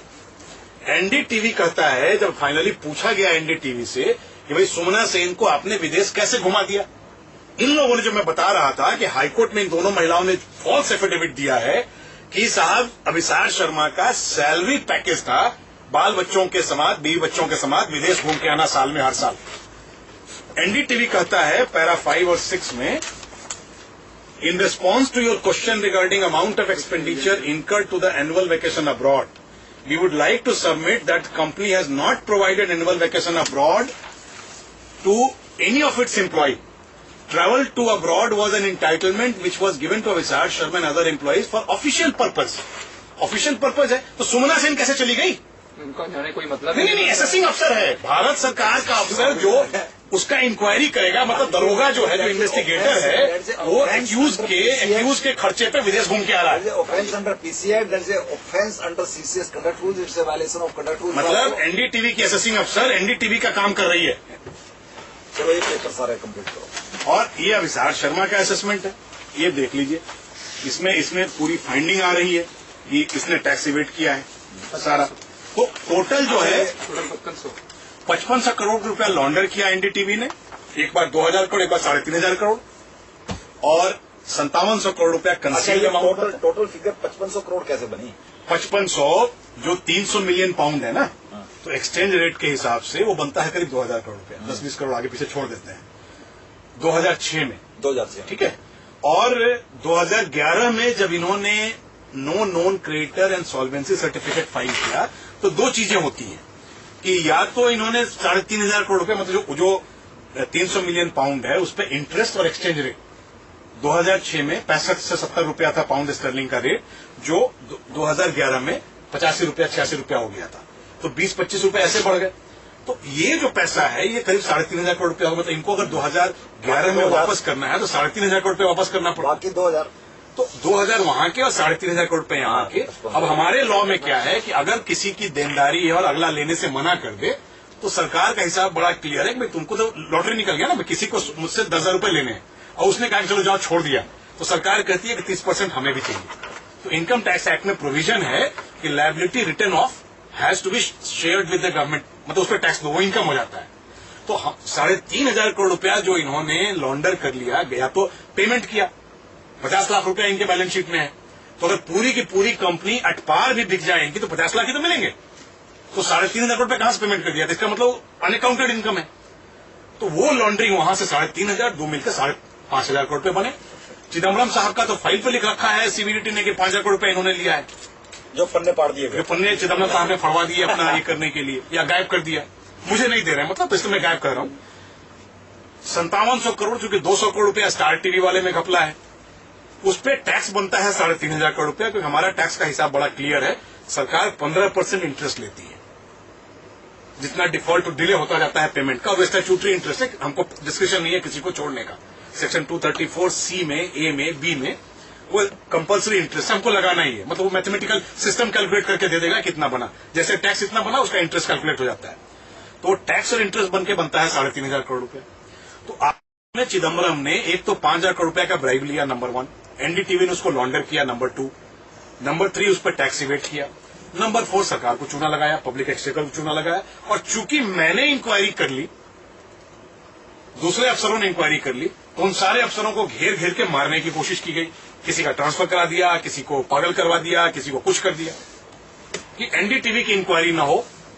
जैसे एनडीटीवी की इंक्वायरी होगी चिदम्बरम फंसते हैं, सुमना सेन की इंक्वायरी होगी एनडीटीवी फंसता है।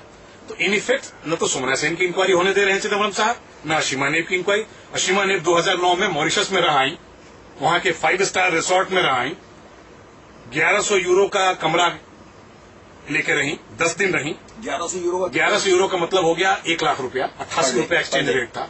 उस पर टैक्स लगाइए, 1.25 लाख रुपया का कमरा है, आने जाने का हवाई जहाज का किराया, और अकेले नहीं है, +1 है, मतलब साथ में कोई और आदमी है। कौन है वो बताएं? 60,000 रुपया खर्चा बता रही है सरकार को। 60,000 में तो टिकट नहीं आएगा एक आदमी का, ये 2 आदमी गई है और वहां 1.25 लाख रुपए के कमरे में रही है। ठीक है, पोंटी चड्डा ने दिया होगा, गई तो उस काम से थे। पोंटी चड्डा दुनिया में नहीं है, नहीं है, ठीक है, कोई बात नहीं। तो ये सारा जो है, सारे पेपर मुझे सवेरे मैं रख लीजिए, तो मैं सवेरे फोटो कॉपी करके दे दूंगा, 3 कॉपी और एक ये भी है ना, एक HP सिंह साहब को दे दूंगा मैं। और उसके बाद देन विल डिस्कस। इनको नहीं बुलाएंगे हम, क्योंकि ultimately because he sufferer, actually he suffered a lot. तो थोड़ा सा इस एंगल से हम खुद डिस्कस करेंगे within the ambit of law discuss करके, then will do the best possible